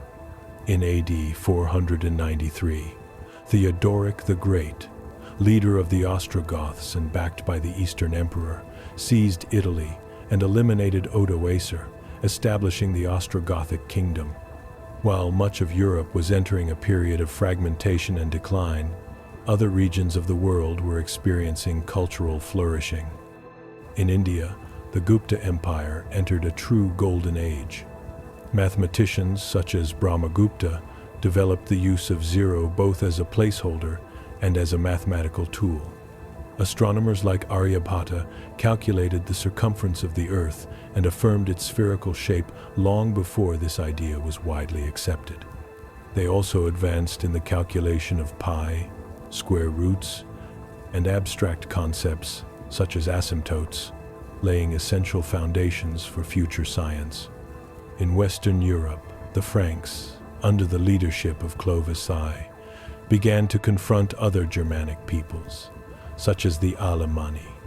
Tensions among these groups would gradually intensify, setting the stage for new political and cultural transformations that would shape the course of the continent in the centuries to come. In the year 496, the Franks demonstrated their growing strength at the Battle of Tolbiac. There, Clovis I led his troops against the Alemanni, with both sides determined to prevail in the struggle for territory and regional supremacy. During the fighting, the Franks began to fall back, and defeat seemed inevitable.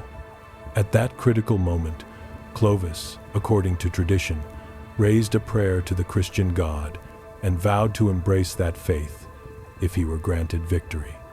Shortly afterward, a sudden storm altered the course of the battle, allowing the Franks to reorganize and launch a decisive counterattack. The Alemanni were defeated, and Clovis fulfilled his promise by converting to Christianity. With this act, Christianity came to occupy a central place in Western political power, and the Frankish kingdom was consolidated. While the Western Roman Empire had formally disappeared, in the East, the Roman legacy continued to evolve.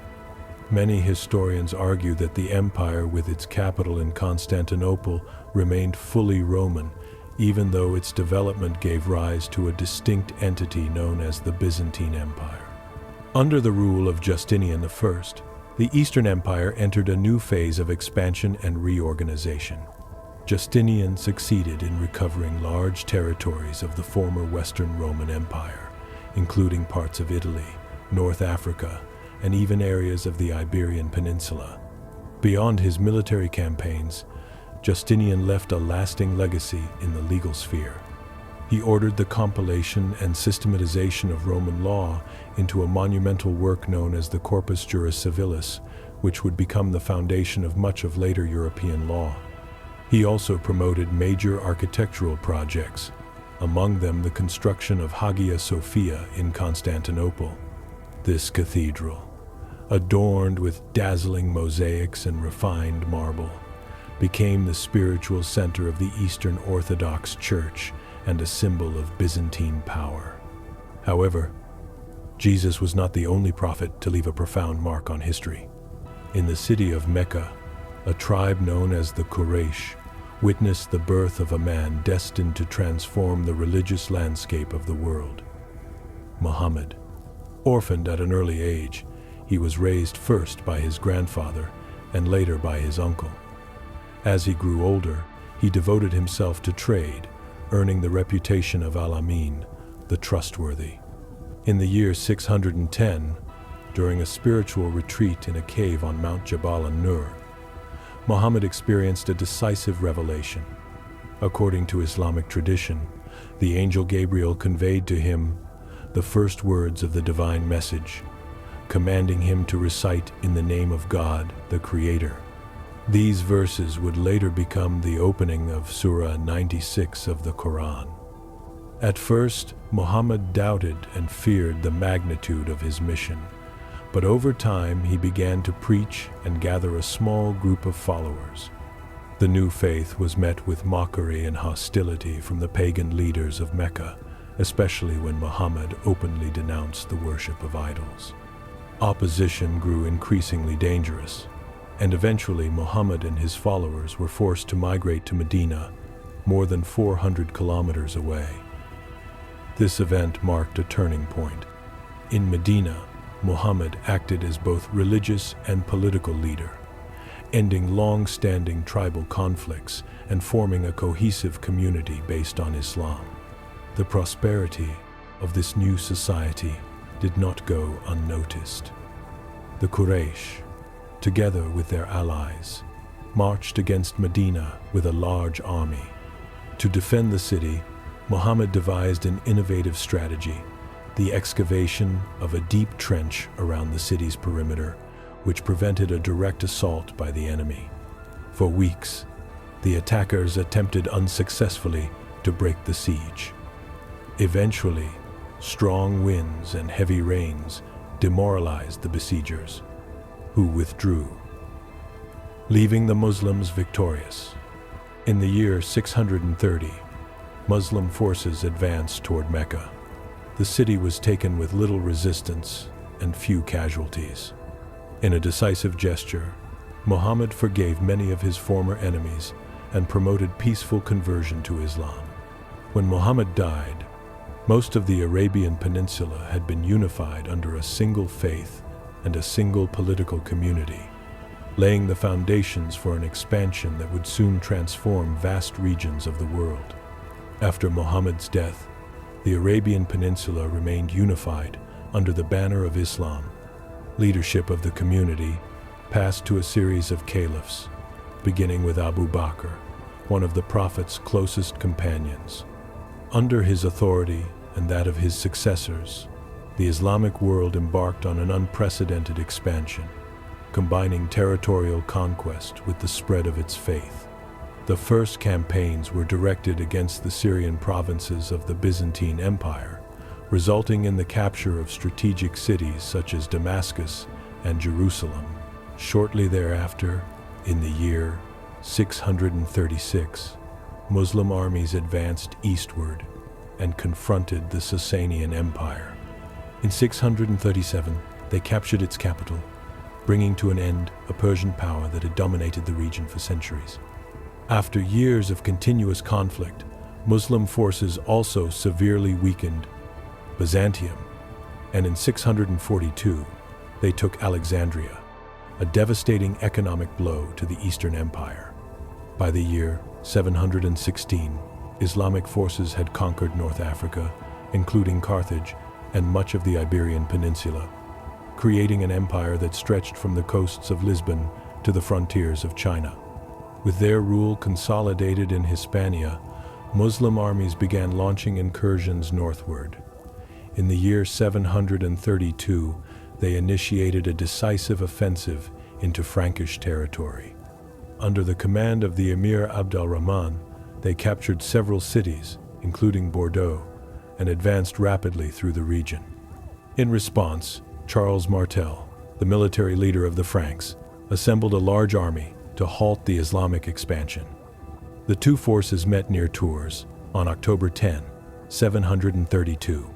The battle was long and brutal, with heavy losses on both sides. In the end, the Frankish forces prevailed, forcing the Muslims to retreat toward the Iberian Peninsula and marking the limit of their expansion into northern Europe. Meanwhile, at the far eastern end of Eurasia, conditions were very different. During the Tang dynasty in China, religions such as Buddhism, Taoism, and Confucianism coexisted with relative harmony.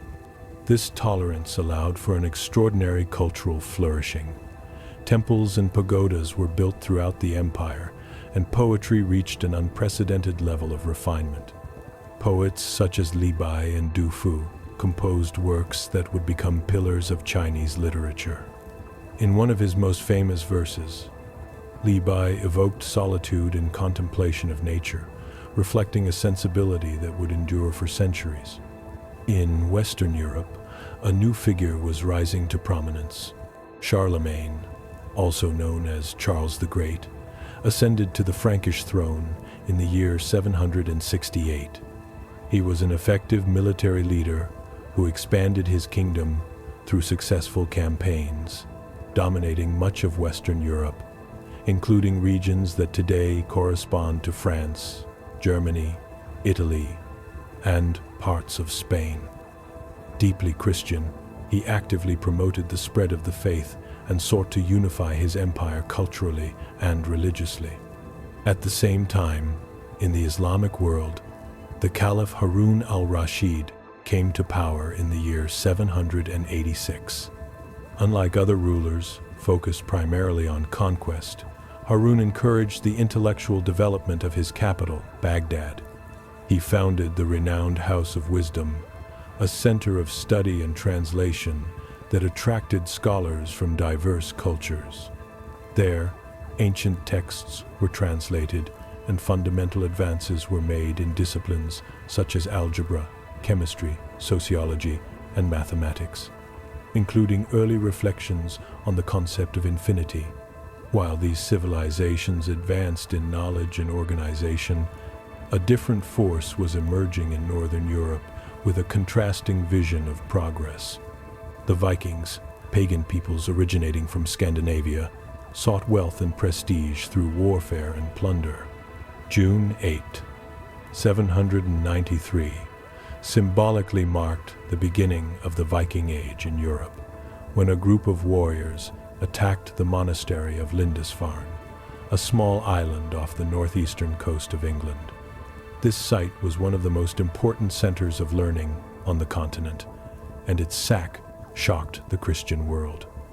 On the day of the invasion, armed warriors arrived by surprise. Viking fighters, likely from regions now known as Norway and Denmark, landed at Lindisfarne and attacked the monastery without warning. The assault was swift and ruthless. Many monks were killed outright, others were captured and taken as slaves, and religious treasures were plundered. This attack, directed against one of the most significant spiritual and cultural centers of Europe, caused profound shock throughout the Christian world and marked the beginning of a new era of insecurity on the continent.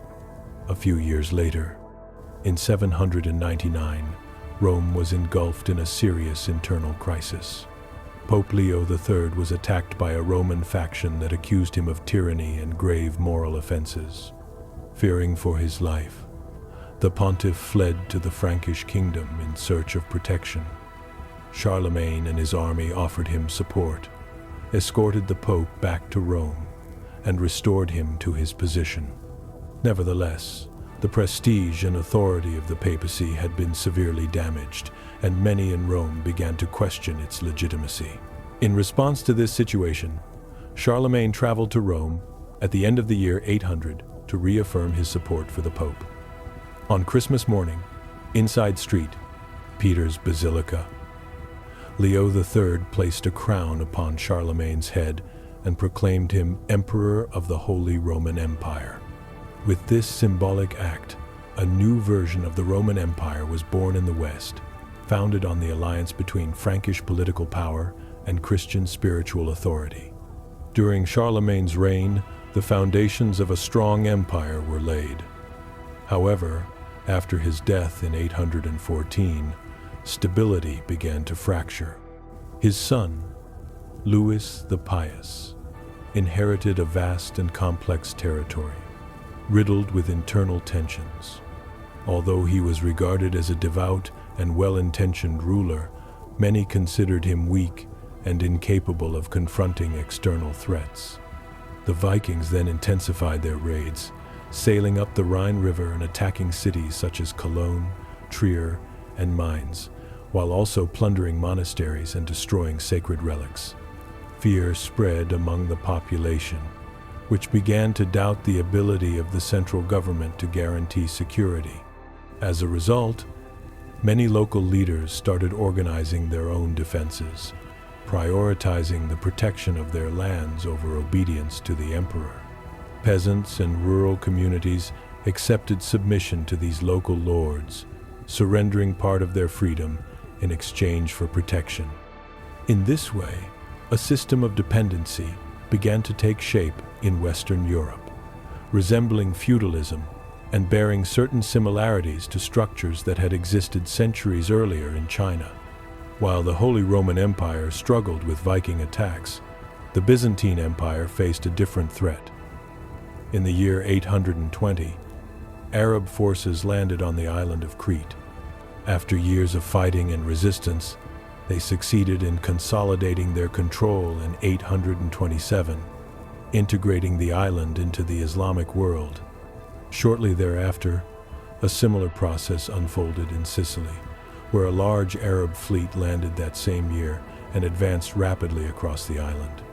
Sardinia also fell under Arab control in 828, further weakening the Byzantine position in the western Mediterranean. Within Frankish politics, the death of Louis the Pious in 840 triggered a series of family conflicts that ultimately dismantled Charlemagne's empire. These disputes culminated in the Treaty of Verdun, which divided the territory among three heirs. The western Frankish kingdom fell to Charles the Bald, giving rise to what is now France. The eastern Frankish kingdom was granted to Louis the German, laying the foundations of Germany. The central territory, ruled by Lothair, was trapped between the two realms and proved short-lived and politically insignificant. The Vikings were not only a threat to the continent. In England, their raids were constant and devastating. In the year 871, Alfred the Great ascended the throne of Wessex with a clear objective: to protect his people. To achieve this, he initiated the construction of a network of strategic fortifications designed to defend settlements and provide refuge for the population against enemy attacks.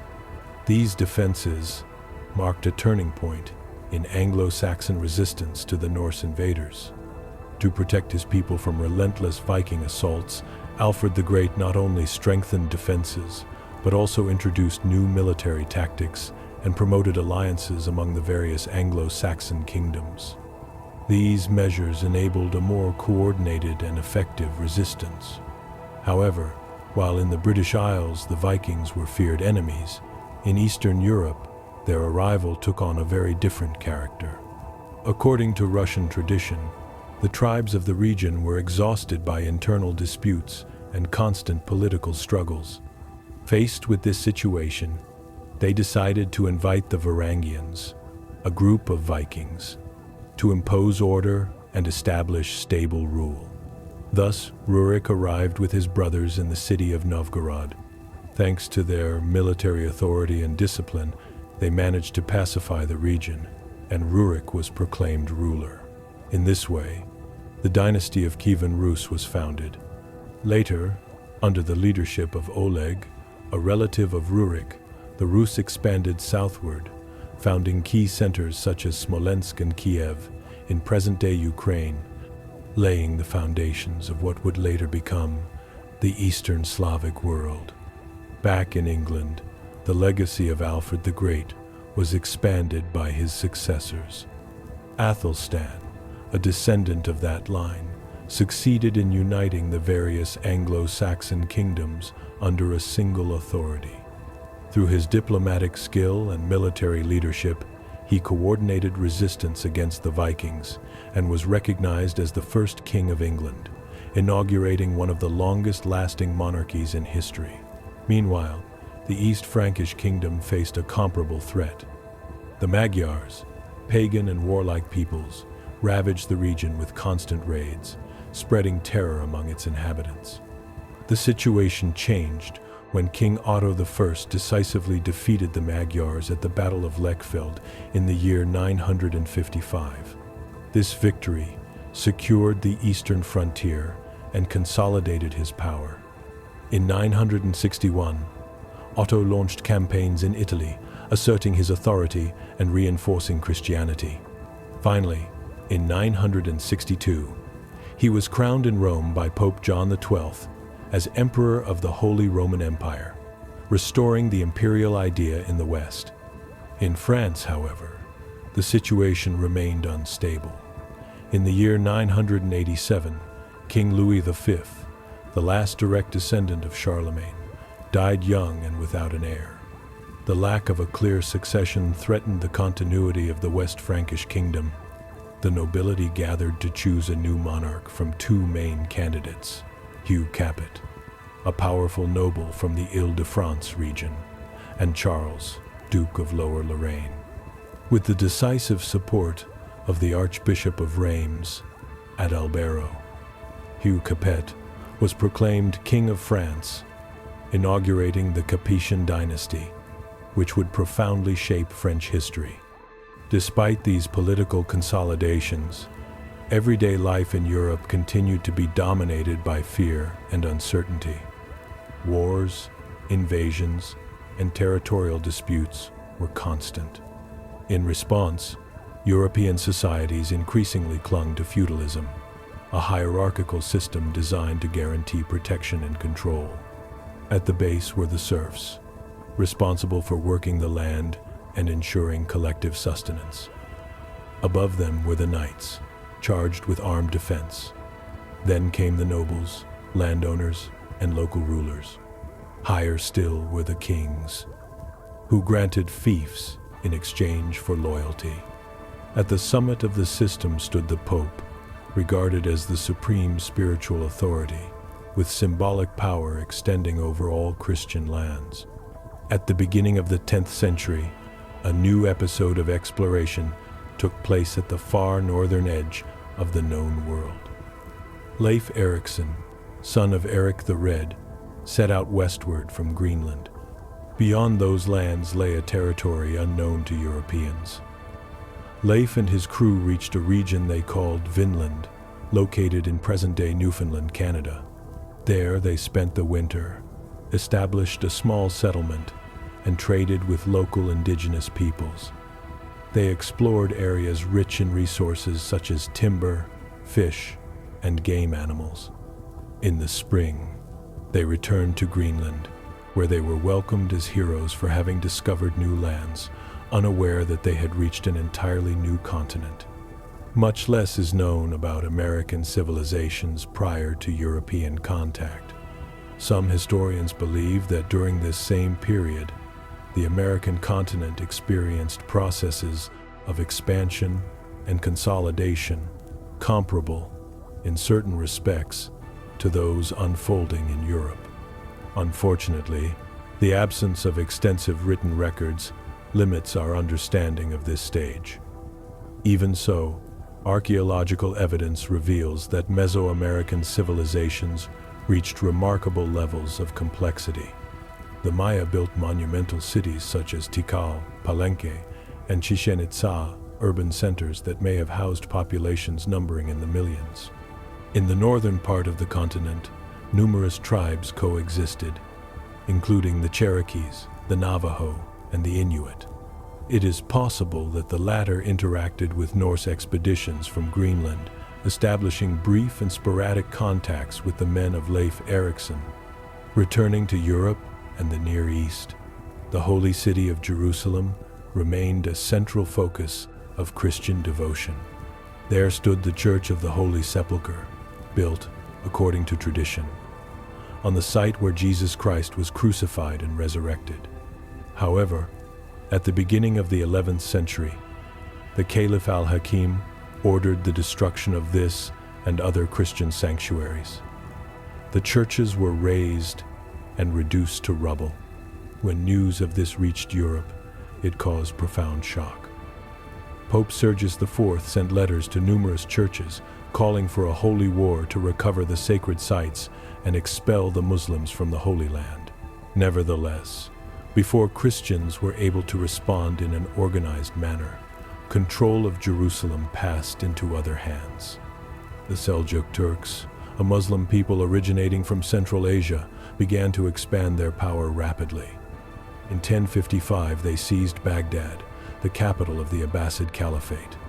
Although they initially respected the authority of the Caliph, over time they assumed effective control of the city.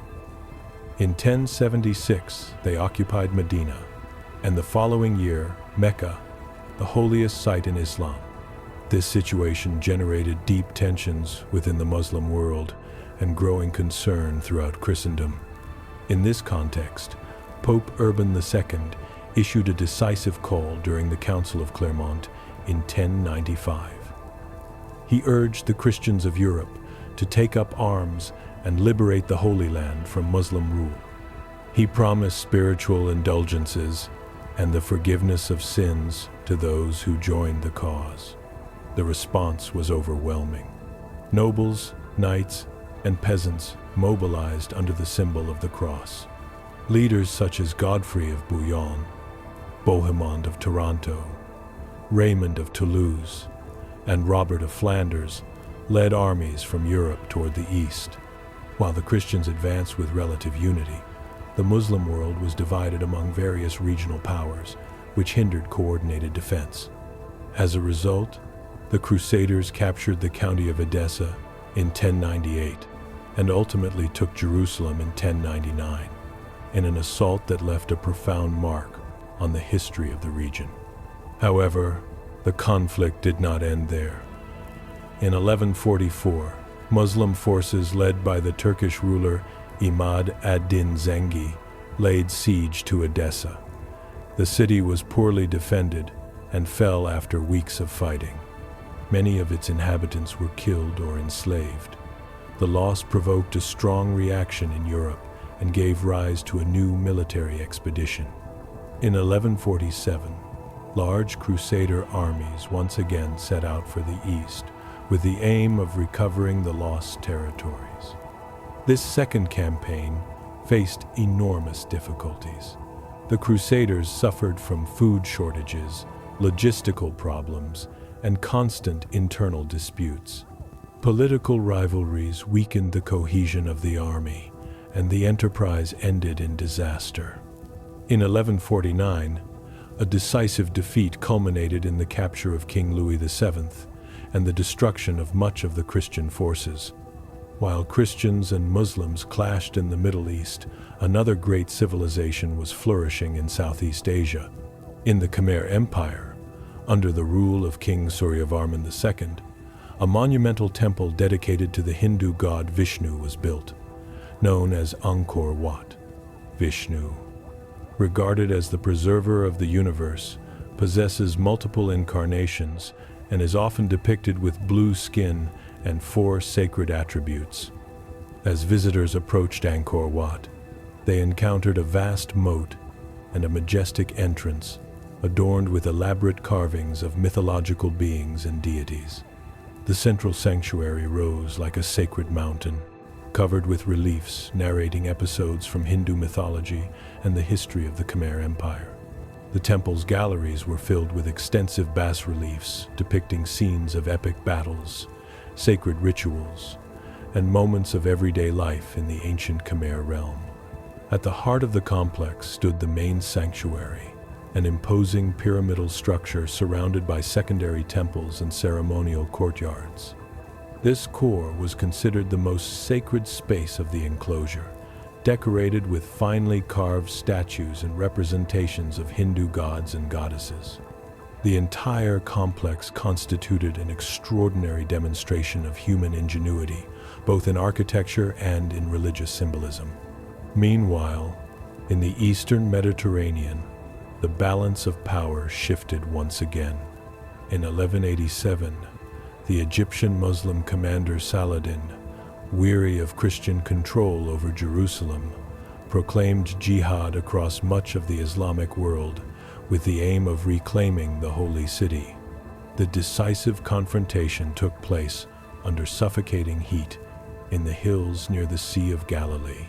Saladin's forces numbered around 20,000 men, while the Crusaders mustered approximately 12,000 knights, soldiers, and civilians under the command of King Guy of Lusignan. The battle began with minor clashes, but soon escalated into full-scale combat. The Muslim cavalry, more agile and numerous, managed to surround the Crusaders, who were unable to break the encirclement. Extreme heat and the lack of water severely weakened the Christian troops, plunging them into chaos. Exploiting the situation, Saladin's forces launched a decisive assault that shattered the Crusader lines and led to the capture of many knights. Although King Guy and a small group managed to escape, most of the army was annihilated. The defeat opened the way for the Muslim reconquest of Jerusalem. The fall of the city provoked a new reaction in Europe. Another crusade was called this time led by some of the most powerful monarchs of the era. Emperor Frederick I Barbarossa of the Holy Roman Empire, King Richard I of England, and King Philip II of France. Despite the mobilization of vast forces and several successful campaigns, the Third Crusade failed to recapture Jerusalem, which remained under Saladin's control, demonstrating that even the greatest armies of the West had their limits. At the same time, across the vast steppes of Asia, a figure emerged who was destined to transform the world. According to legend, Genghis Khan was born under extraordinary circumstances, clutching a blood clot in his hand, a portent of his future. His childhood was marked by tragedy. His father was poisoned by a rival clan, and his own tribe abandoned his family rather than support them. Despite this, Genghis began forging alliances among the various clans of Mongolia's mountainous regions. By the year 1206, he had succeeded in uniting numerous tribes under his command, ruling over hundreds of thousands of people. Genghis Khan introduced reforms remarkable for his time. He prohibited the abduction and sale of women, rejected slavery among the Mongols, and allowed freedom of religion. In war, however, he was relentless. His first major campaign was against the Shisha kingdom in 1209, which he defeated swiftly thanks to his highly mobile cavalry. He then turned his attention to the Jin dynasty in China. Between 1211 and 1214, the Mongols devastated enemy territory, triggering famines so severe that the Jin government reportedly sacrificed tens of thousands of peasants to preserve the elites. In 1214, the Mongols besieged the Jin capital, present-day Beijing, and set it ablaze, marking a turning point in East Asian history. Meanwhile, in Western Europe, royal authority was also being challenged. At the beginning of the 13th century, King John of England faced growing pressure from his barons, who demanded greater rights and legal guarantees. Unable to ignore their demands, John agreed to negotiate. The result was the Magna Carta, a revolutionary document that limited the monarch's authority and established fundamental principles such as the right to a fair trial, due process of law, and protection against arbitrary arrest. The Magna Carta also laid the groundwork for a new relationship between rulers and the ruled, profoundly influencing the future development of Western political and legal thought.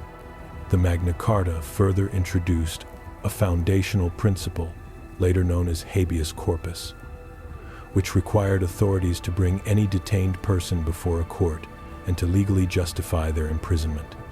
Revolutionary for its time, this idea became, over the centuries, a cornerstone of modern legal systems across much of the world, by setting clear limits on the power of the state over the individual. Soon afterward, in 1217, another military expedition to the east was organized. This crusade was led by King Andrew II of Hungary and Duke Leopold VI of Austria, who shared the objective of recovering Jerusalem. The Crusaders achieved early success by capturing the city of Damietta in 1219, a key strategic point in Egypt. However, their advance soon stalled. A series of defeats, logistical problems, and the capture of many Christian fighters forced the crusading forces to negotiate. Ultimately, they accepted a treaty that allowed them to withdraw from Egypt, bringing the campaign to an end without achieving its primary goal. Meanwhile, in Central Asia, Genghis Khan had not finished his conquests. In 1219, he launched a devastating war against the Khwarezmian Empire, which encompassed territories in present-day Turkmenistan, Uzbekistan, Afghanistan, and Iran. The Mongol horde advanced with relentless speed, destroying city after city.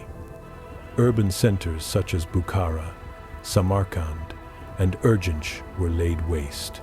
Skilled artisans, such as carpenters and jewelers, were often spared to serve the Mongol Empire, while aristocrats and soldiers who resisted were executed. Unskilled laborers, in many cases, were used as human shields during subsequent assaults. The exact number of victims of the Mongol campaigns remains unknown. Part of this uncertainty stems from the fact that the Mongols themselves deliberately cultivated a reputation for extreme brutality in order to spread terror even before battles began. When Genghis Khan died, his empire stretched from the Sea of Japan to the Caspian Sea, an unprecedented expanse. Even more striking, modern genetic studies suggest that around 8% of men in South Asia may be direct descendants of him, a biological footprint as vast as his political legacy. In 1228, Emperor Frederick II of the Holy Roman Empire once again attempted to recover the Holy Land, but his effort failed, marking the end of the Sixth Crusade. Even so, crusading fervor persisted. King Louis IX of France launched the Seventh Crusade in 1248, determined to retake Jerusalem. The expedition ended in disaster. Louis was captured by Muslim forces and only regained his freedom after paying an enormous ransom. Far from discouraging him, the experience strengthened his resolve. In 1270, he launched a new campaign, considered the Eighth Crusade, but died of dysentery before achieving his goal, prompting the withdrawal of his troops and bringing the medieval crusading era to a definitive close. In England, meanwhile, a significant advance in political organization was taking place. In 1295, King Edward I convened a broader assembly that included nobles, knights, and representatives of the towns. In his summons, he declared that common dangers had to be confronted through collectively agreed solutions. To finance the kingdom, he requested 1/10 of the nobles' income and 1/11 from the knights. This act laid the foundations for one of the earliest parliaments of the modern era, introducing a new form of shared governance. In West Africa, a figure of legendary wealth and power emerged. Mansa Musa, ruler of the Mali Empire, undertook his famous Hajj, the pilgrimage to Mecca that every Muslim is expected to perform at least once in a lifetime. His caravan, accompanied by camels laden with gold and a retinue of scholars, distributed such vast quantities of wealth among the poor that it triggered massive inflation in several regions of North Africa. Upon returning to his kingdom, Mansa Musa set out to transform Timbuktu into a global center of Islamic learning. He financed the construction of the University of Sankore, which attracted scholars of theology, law, and literature. The city is said to have housed more than 1 million manuscripts. Deeply devout, Mansa Musa ordered the construction of a new mosque every Friday, although only a few, such as the Jingareba Mosque, have survived the passage of time. In the Americas, meanwhile, other great constructions inspired by indigenous worldviews were taking shape. According to Aztec legend, the gods did not speak with words but with signs. For years, the Mexica wandered in search of the promised place, until, at last, the vision appeared. An eagle standing on a cactus, devouring a snake, on an island in the ancient Lake Texcoco. For them, there was no doubt. That spot was sacred. There, they founded Tenochtitlan, a city that would eventually become one of the most astonishing urban centers of the pre-modern world. From the outset, the city was conceived with extraordinary logic. Canals, raised causeways, and dikes controlled the water and enabled the movement of people and goods.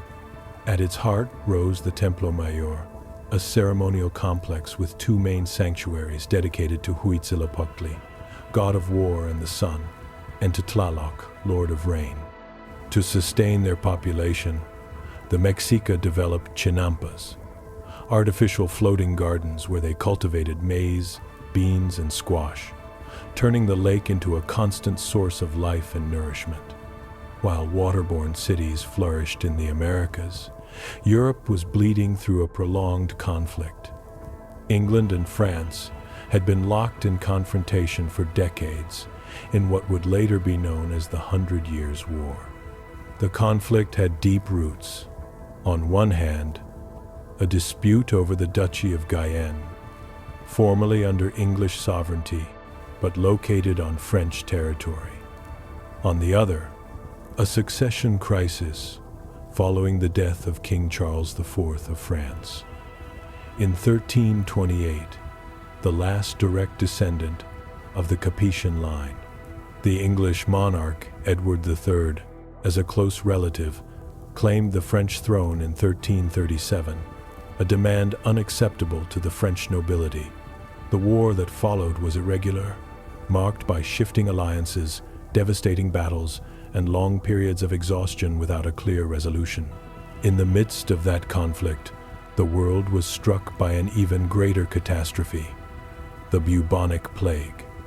As Giovanni Boccaccio described, the disease manifested itself through painful swellings, known as buboes, that appeared in the armpits and groin before leading to almost certain death. The plague spread along trade routes, aboard rat-infested ships, and through caravans crossing Eurasia. The numbers are difficult to determine precisely, but it is estimated that between 75 and 200 million people died. The resulting labor shortage profoundly altered the social order. In Europe, surviving peasants demanded better conditions, higher wages, and greater rights, weakening traditional feudal structures. In China, the crisis took a different form. Mongol rule was challenged by a series of uprisings, among them the Red Turban Rebellion, a movement that combined social discontent with religious fervor. Its leader, Zhu Yuanzhang, born into an impoverished peasant family, rose rapidly among the insurgents. Over time, he consolidated his power and in 1368 proclaimed himself emperor, founding the Ming dynasty. With his rise, China entered a new phase of political, cultural, and administrative reconstruction after decades of instability. Back in Europe, the Franco-English War seemed endless until an unexpected figure emerged. In 1428, a young peasant woman named Joan of Arc left her village and traveled to the court of the Dauphin Charles. She claimed to be guided by divine voices and asked to lead French forces against the English. At first, she was met with skepticism, but her determination and conviction eventually earned her military support. In 1429, she led the liberation of Orléans, breaking a crucial siege. This victory transformed the morale of the kingdom and marked a turning point in the war. Joan continued to take part in successful campaigns, including the victory at Patay, but her growing influence aroused suspicion among both enemies and allies. In 1430, she was captured by hostile forces and handed over to the English. Subjected to a lengthy and carefully manipulated trial, she was accused of heresy, witchcraft, and disobedience, among other charges. Despite the pressure, Joan never renounced her faith or her belief that she was acting according to divine will. In the end, she was condemned, sealing one of the most tragic and symbolic episodes of medieval European history.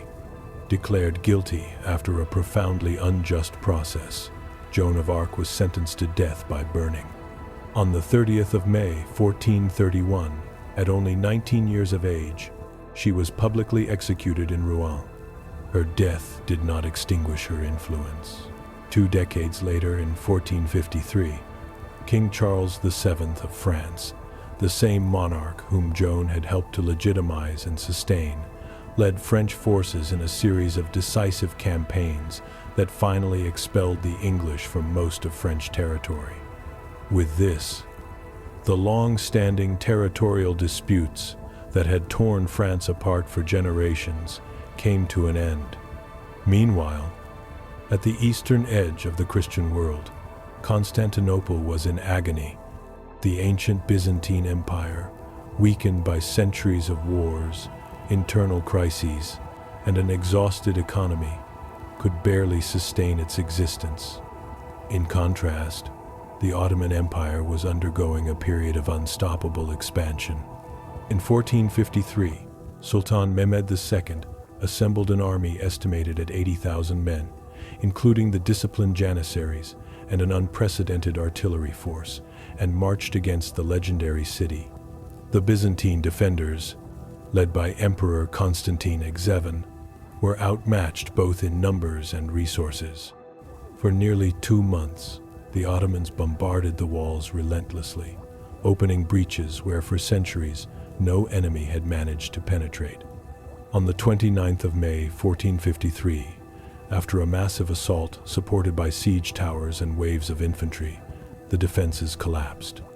Despite desperate resistance, Constantinople fell.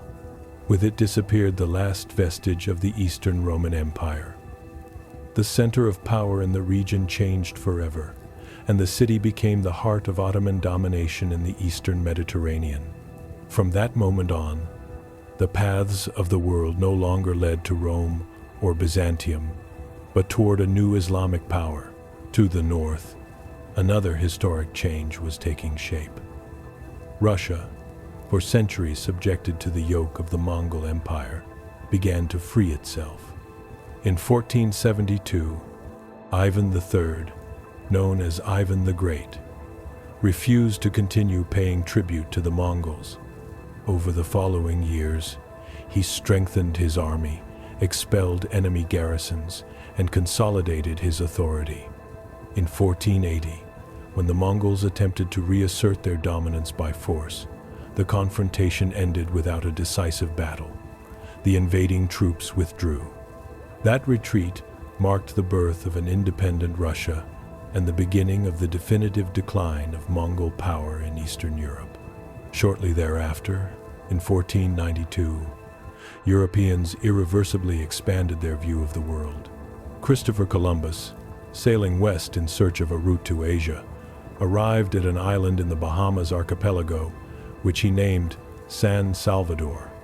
There he encountered the Lucayan people, skilled in fishing and agriculture, who welcomed the newcomers with hospitality, food, and supplies. Unknowingly, that encounter marked the beginning of a global exchange that would transform entire continents. As exploration advanced, Europe experienced an unprecedented cultural renaissance. In 1503, Leonardo da Vinci painted the Mona Lisa, a work that fused art and science. His mastery of anatomy, optics, and light produced an ambiguous smile that seemed to change depending on the viewer's gaze. A year later, in 1504, Michelangelo sculpted the David, a figure that embodied the perfection of the human body and the tension before action. For the sculptor, the statue already existed within the marble. His task was simply to release it.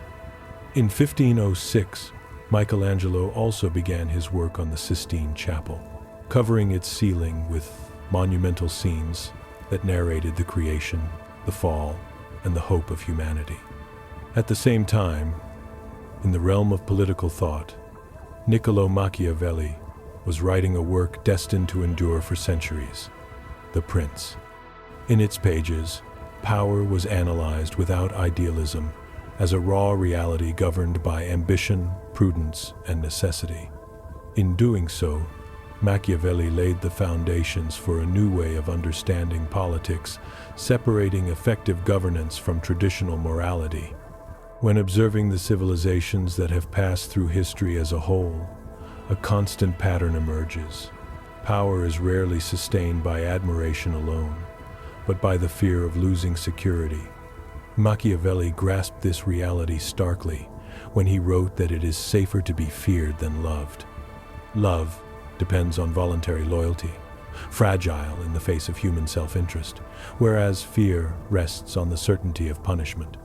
One need only imagine the common peasant working the same land tilled by his father and grandfather, handing over part of his harvest to a lord he rarely sees. He does not rebel out of ignorance, but out of fear of a vacuum of power. Without a protector, raids by barbarians, invaders, or roaming armies could destroy his life in an instant. Thus, fear becomes the invisible glue that holds society together. Yet not everyone accepted that order without question. Martin Luther did not settle for describing human nature. He sought to transform it.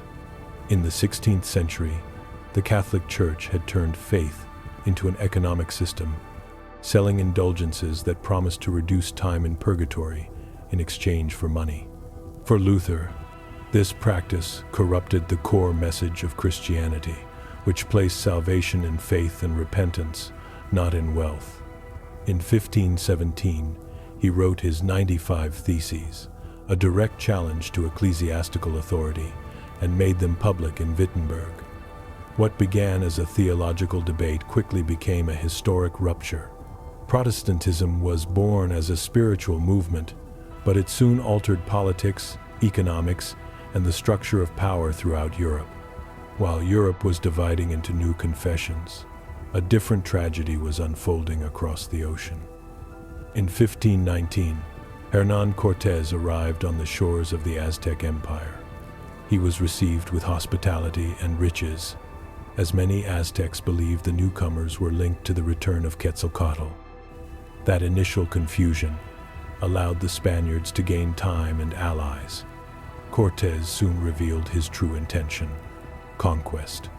Although vastly outnumbered, the Spaniards possessed horses, steel, gunpowder, and, above all, indigenous peoples who had been subjugated and who saw the Aztecs as their oppressors. After years of fighting and sieges, Tenochtitlan fell in 1521, and with it, an entire empire collapsed. The same pattern was repeated shortly afterward in South America. Francisco Pizarro, following the model established by Cortés, confronted the Inca Empire. Yet more devastating than weapons were diseases. Smallpox, measles, and other epidemics against which Europeans had developed some resistance ravaged entire populations. Millions died without ever having seen a conquistador. Biological conquest preceded and facilitated military conquest. As European power expanded across the world, another great force was rising in the eastern Mediterranean. Under the leadership of Suleiman the Magnificent, the Ottoman Empire reached its zenith. Suleiman was not only a conqueror, but also an exceptional lawgiver and administrator. During his reign, the empire stretched from southeastern Europe to Arabia and Persia. Key cities, such as Belgrade and Budapest, fell under his control, consolidating Ottoman presence in Europe. Jerusalem, Baghdad, and vast regions of the Middle East were also integrated into his domain. The Ottomans did not rule through military force alone. They created an efficient administrative system, tolerated multiple religions under their authority, and controlled essential trade routes between East and West.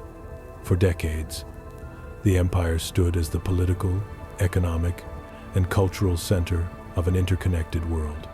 In that balance of fear, law, and organization, Suleiman embodied the figure of the absolute ruler that Machiavelli would have immediately recognized. Thus, from medieval peasants to global empires, history reveals a constant. Civilizations are born, grow, and fall under the permanent tension between fear, faith, power, and human ambition. While Europe bled through religious conflicts, China was undergoing its own internal crisis. In the final years of the Ming Dynasty, the imperial court was corroded by corruption, factional struggles, and an increasingly fragile economy. The Chongzhen Emperor inherited a weakened empire, beset by poor harvests, recurring famines, and an unbearable tax burden on the peasantry. Silver, the foundation of the Chinese economic system, began to run scarce due to disruptions in global trade, further worsening popular suffering.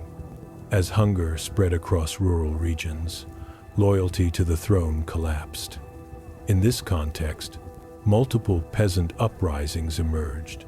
Among them, the rebellion led by Li Zicheng stood out. A former postal worker turned rebel leader, Li promised tax relief, land redistribution, and an end to imperial corruption. His armies grew rapidly, fueled by desperate peasants and deserter soldiers. In 1644, rebel forces marched on Beijing. Without effective support and betrayed by his own generals, the Chongzhen emperor understood that the end was inevitable. In a final act of despair, he took his own life in the imperial gardens, marking the official fall of the Ming dynasty after nearly 3 centuries of rule. However, the power vacuum would not be filled by the rebels for long. To the north, beyond the Great Wall, the Manchus watched events unfold closely. Taking advantage of the chaos, they crossed the borders and, with the assistance of disaffected Chinese generals, seized Beijing. Thus was born the Qing dynasty, a new foreign imperial house that would rule China for nearly the next 300 years. To consolidate their authority, the Qing preserved much of the Chinese administrative system, but imposed clear symbols of domination, such as the mandatory queue hairstyle, a constant reminder of who truly ruled. Meanwhile, in Europe, the balance of power established after the Peace of Westphalia did not bring lasting peace, but rather a new form of competition among sovereign states. Monarchies strengthened standing armies, centralized tax collection, and refined modern diplomacy. France, under the reign of Louis XIV, became the most powerful state on the continent. The Sun King ruled with absolute authority, concentrating power in his person and constructing the opulent Palace of Versailles as a symbol of royal grandeur. The nobility, once warrior-like and independent, was domesticated through court rituals and economic dependence on the monarch. In England, conflict between the monarchy and parliament erupted violently. Long-standing tensions over taxation, religion, and authority culminated in the English Civil War.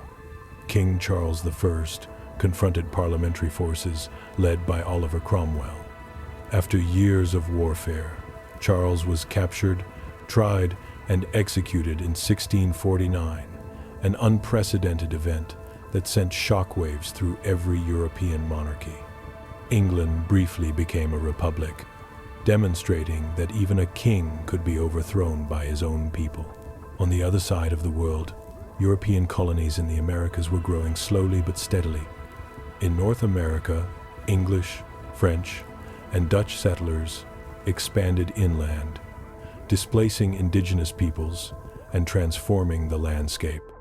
In South America, Spanish rule was consolidated through viceroyalties, silver mines, and a rigid social hierarchy based on ethnic origin. The world was becoming interconnected as never before, but that connection brought both prosperity and violence, both exchange and inequality. Thus, as the end of the 17th century approached, humanity was entering a new phase. Ancient empires had fallen, religions had fractured continents, and modern states were beginning to take shape. History no longer advanced solely to the rhythm of kings and battles, but also through ideas, commerce, and entire populations that were slowly beginning to question an order that for centuries had seemed immutable. International tensions continued to rise toward the end of the 18th century. In China, Manchu rule under the Qing dynasty was gradually consolidating, though not without resistance. Despite having taken Beijing and proclaimed a new imperial mandate, the Manchus faced decades of local rebellions, divided loyalties, and widespread distrust among the Han majority. To remain in power, Qing emperors strengthened the bureaucratic system, promoted agricultural stability, and relied on a combination of military force and cultural adaptation, presenting themselves as legitimate heirs to the mandate of heaven. Meanwhile, in Europe, the political balance achieved after the War of the Spanish Succession did not eliminate rivalries among the great powers. France, Austria, and Great Britain continued to compete for commercial and territorial influence. The creation of Great Britain as a unified state strengthened its naval and economic capacity, allowing it to project power far beyond Europe. Yet internal tensions persisted, particularly in Scotland, where Jacobite uprisings reflected resistance to the new political order. In North America, the situation evolved rapidly. The 13 colonies, weary of taxes, trade restrictions, and the lack of political representation, began to see themselves not as subjects but as an emerging nation. The signing of the Declaration of Independence in 1776 marked a point of no return. Although the British Army was professional and well-equipped, the war became one of attrition. The colonists, led by George Washington, exploited their knowledge of the terrain, the support of the local population, and foreign assistance, especially from France. The decisive moment came in 1781, when American and French forces coordinated a joint offensive against the British General Lord Cornwallis at Yorktown. British troops were trapped, with no reinforcements and no escape by sea due to the French naval victory. After weeks of siege, constant bombardment, and mounting pressure, Cornwallis surrendered. Although the war did not officially end at that moment, the defeat at Yorktown convinced the British government that victory was impossible. In 1783, the Treaty of Paris formally recognized the independence of the United States. For the first time in modern history, a colony had successfully freed itself from a European power and established a republic based on Enlightenment principles. This event had a profound impact on the Atlantic world, inspiring debates about sovereignty, individual rights, and the legitimacy of power in Europe and beyond. Thus, by the end of the 18th century, the world stood at a historical crossroads. The old empires still existed, but new ideas were beginning to undermine their foundations. The divine authority of kings, the feudal order, and traditional hierarchies were increasingly challenged by revolutionary concepts of liberty, reason, and self-government.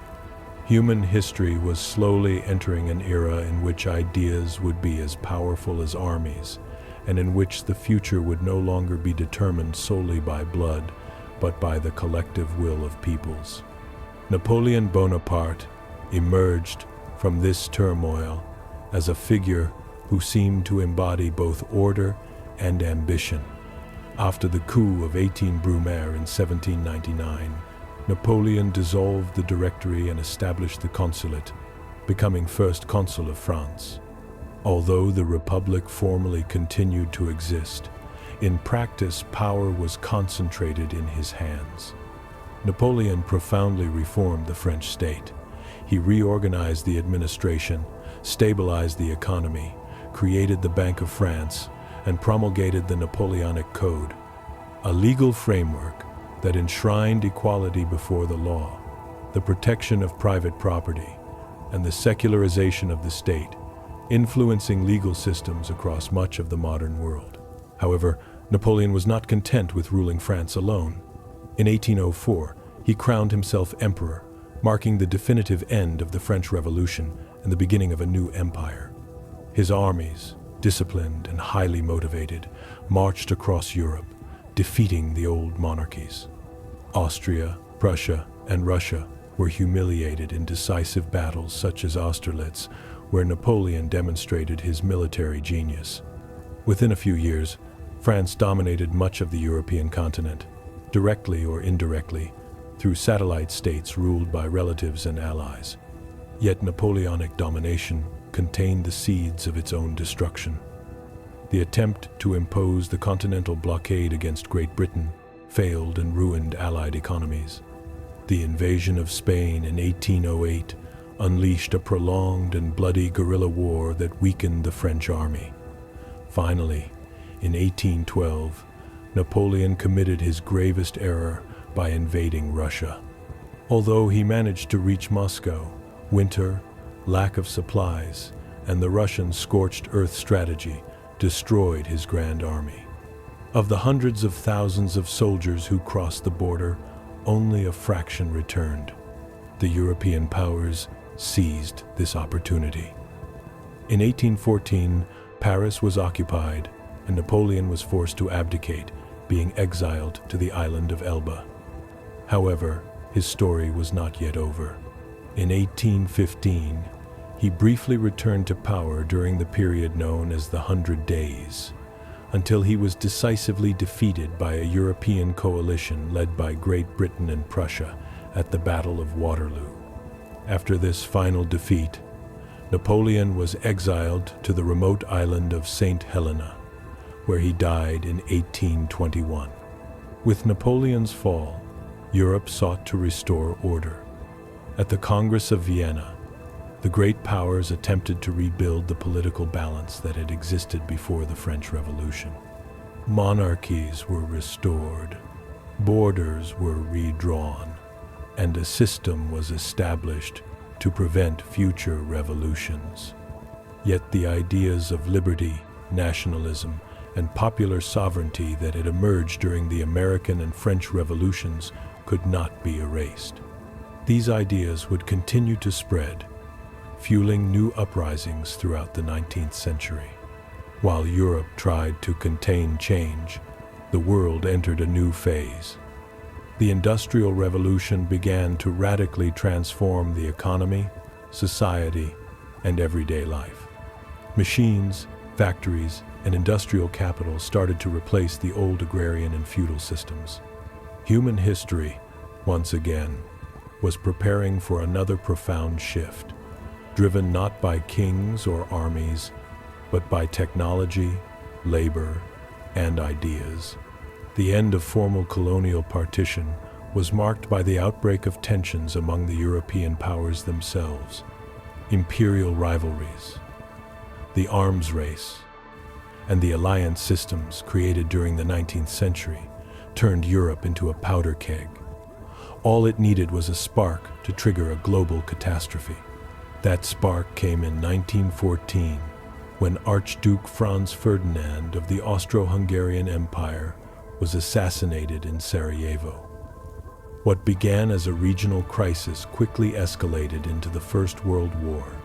The great powers aligned themselves into two blocks: the Central Powers and the Allies.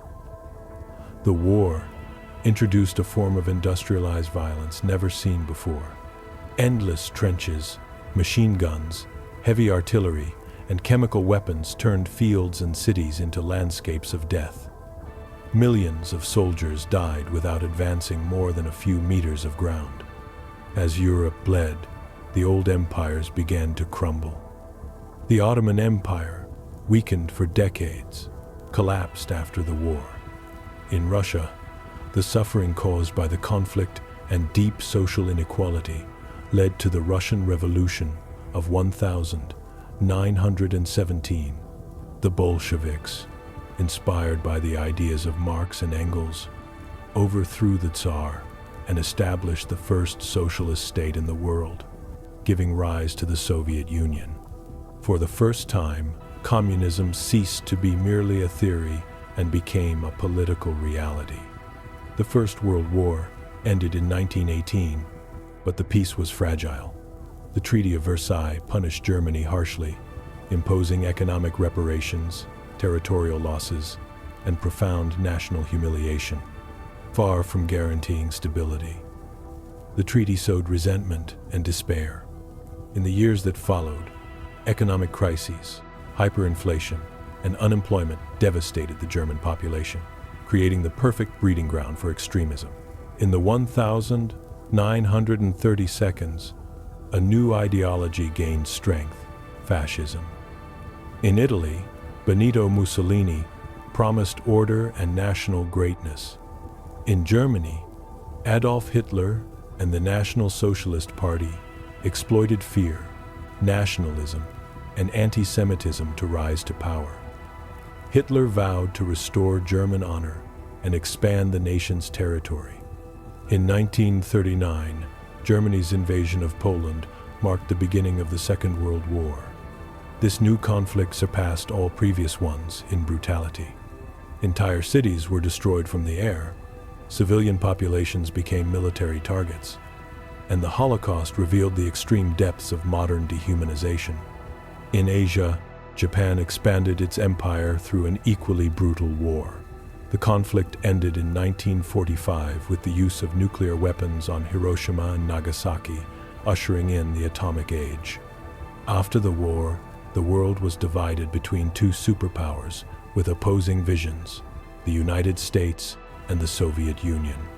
The Cold War began, an ideological, political, and technological confrontation that avoided direct conflict but manifested through proxy wars, espionage, propaganda, and a constant arms race. Fear of nuclear destruction became a permanent shadow over humanity. Meanwhile, the European colonial empires began to collapse. In Africa, Asia, and the Middle East, independence movements demanded self-determination. Countries that had been exploited for centuries fought to define their own destinies, often inheriting artificial borders and internal conflicts created by colonial rule. The 20th century advanced amid extraordinary scientific achievements and profound tragedies. Humanity reached space, eradicated diseases, and transformed daily life through technology. At the same time, it faced genocides, dictatorships, and devastating wars. History, once again, did not move in a straight line, but in cycles of creation, destruction, and reconstruction. And so, as the modern world took shape among ruins and promises, humanity continued to repeat the same question that had accompanied kings, philosophers, peasants, and conquerors since the beginning of history: how to organize power, fear, and hope without destroying itself in the process, for the sake of security and order, even at the cost of freedom. After the end of the Second World War, the world did not find definitive peace, but rather a tense truce. Two opposing models of civilization stood face to face. On one side, the United States and its allies defended capitalism, the free market, and liberal democracy. On the other, the Soviet Union promoted communism, centralized planning, and state control. Thus began the Cold War, a conflict without direct battles between the superpowers, but marked by indirect wars, espionage, propaganda, and an arms race that kept the planet on the brink of nuclear destruction for decades. Fear became a structural force. Air raid shelters were built, nuclear attack drills were conducted in schools and cities, and humanity lived under the constant threat of a war that could erase civilization in a matter of minutes. Conflicts such as the Korean War, the Vietnam War, and the Cuban Missile Crisis demonstrated how fragile the global balance was. Even so, neither superpower dared to cross the final threshold. Meanwhile, many former colonies achieved independence. Africa and Asia saw the birth of dozens of new states, although many inherited artificial borders, fragile economies, and internal tensions that would lead to civil wars and dictatorships. The promise of freedom did not always translate into stability. History repeated itself once more. The end of an empire did not guarantee justice or prosperity. The second half of the 20th century was also an era of unprecedented advances. Medicine eradicated diseases, nuclear energy transformed industry, and computing began to change the way humans thought and worked. In 1969, when Neil Armstrong set foot on the moon, humanity proved it could surpass limits that once seemed reserved for the gods. The sky, which for millennia had been the realm of myths and deities, became a new human domain. With the collapse of the Soviet Union in 1991, many believed that history had reached its end. Capitalism appeared to triumph without rival, and the world entered a phase of accelerated globalization. Economies became interconnected, information began to travel at the speed of light, and personal computers and mobile phones transformed everyday life. The planet became smaller, faster, and more interdependent. However, the old patterns never disappeared entirely. New wars, new ideologies, and new economic and technological empires began to emerge. Power was no longer measured solely in armies or territory, but in data, resources, cultural influence, and control of information. The masses, as always, continued to seek security, identity, and meaning in an increasingly complex world. And so, returning to the beginning, we arrive once more at Gilgamesh. After traveling the world in search of eternal life, he came to understand that immortality does not belong to humankind. What endures is only what people build, what they destroy, and what they leave behind in collective memory. Civilizations are born, grow, fragment, and disappear, but human impulses remain unchanged. Ambition, fear, hope, faith, and the desire for control. The history of humanity is neither a straight line nor a perfect circle. It is a spiral. Each generation believes it is living through a unique moment, yet it repeats ancient questions. Who should rule? How much freedom are we willing to sacrifice for security? What matters more, order or justice? History has not ended. It has only paused. And while the past accumulates beneath our feet, the future waits, as it always has, for human beings to decide what kind of world they wish to build, knowing that no empire, no matter how great, is eternal. History never truly ends. Empires fall, ideas change, and humanity continues to search for meaning amid power, fear, and hope.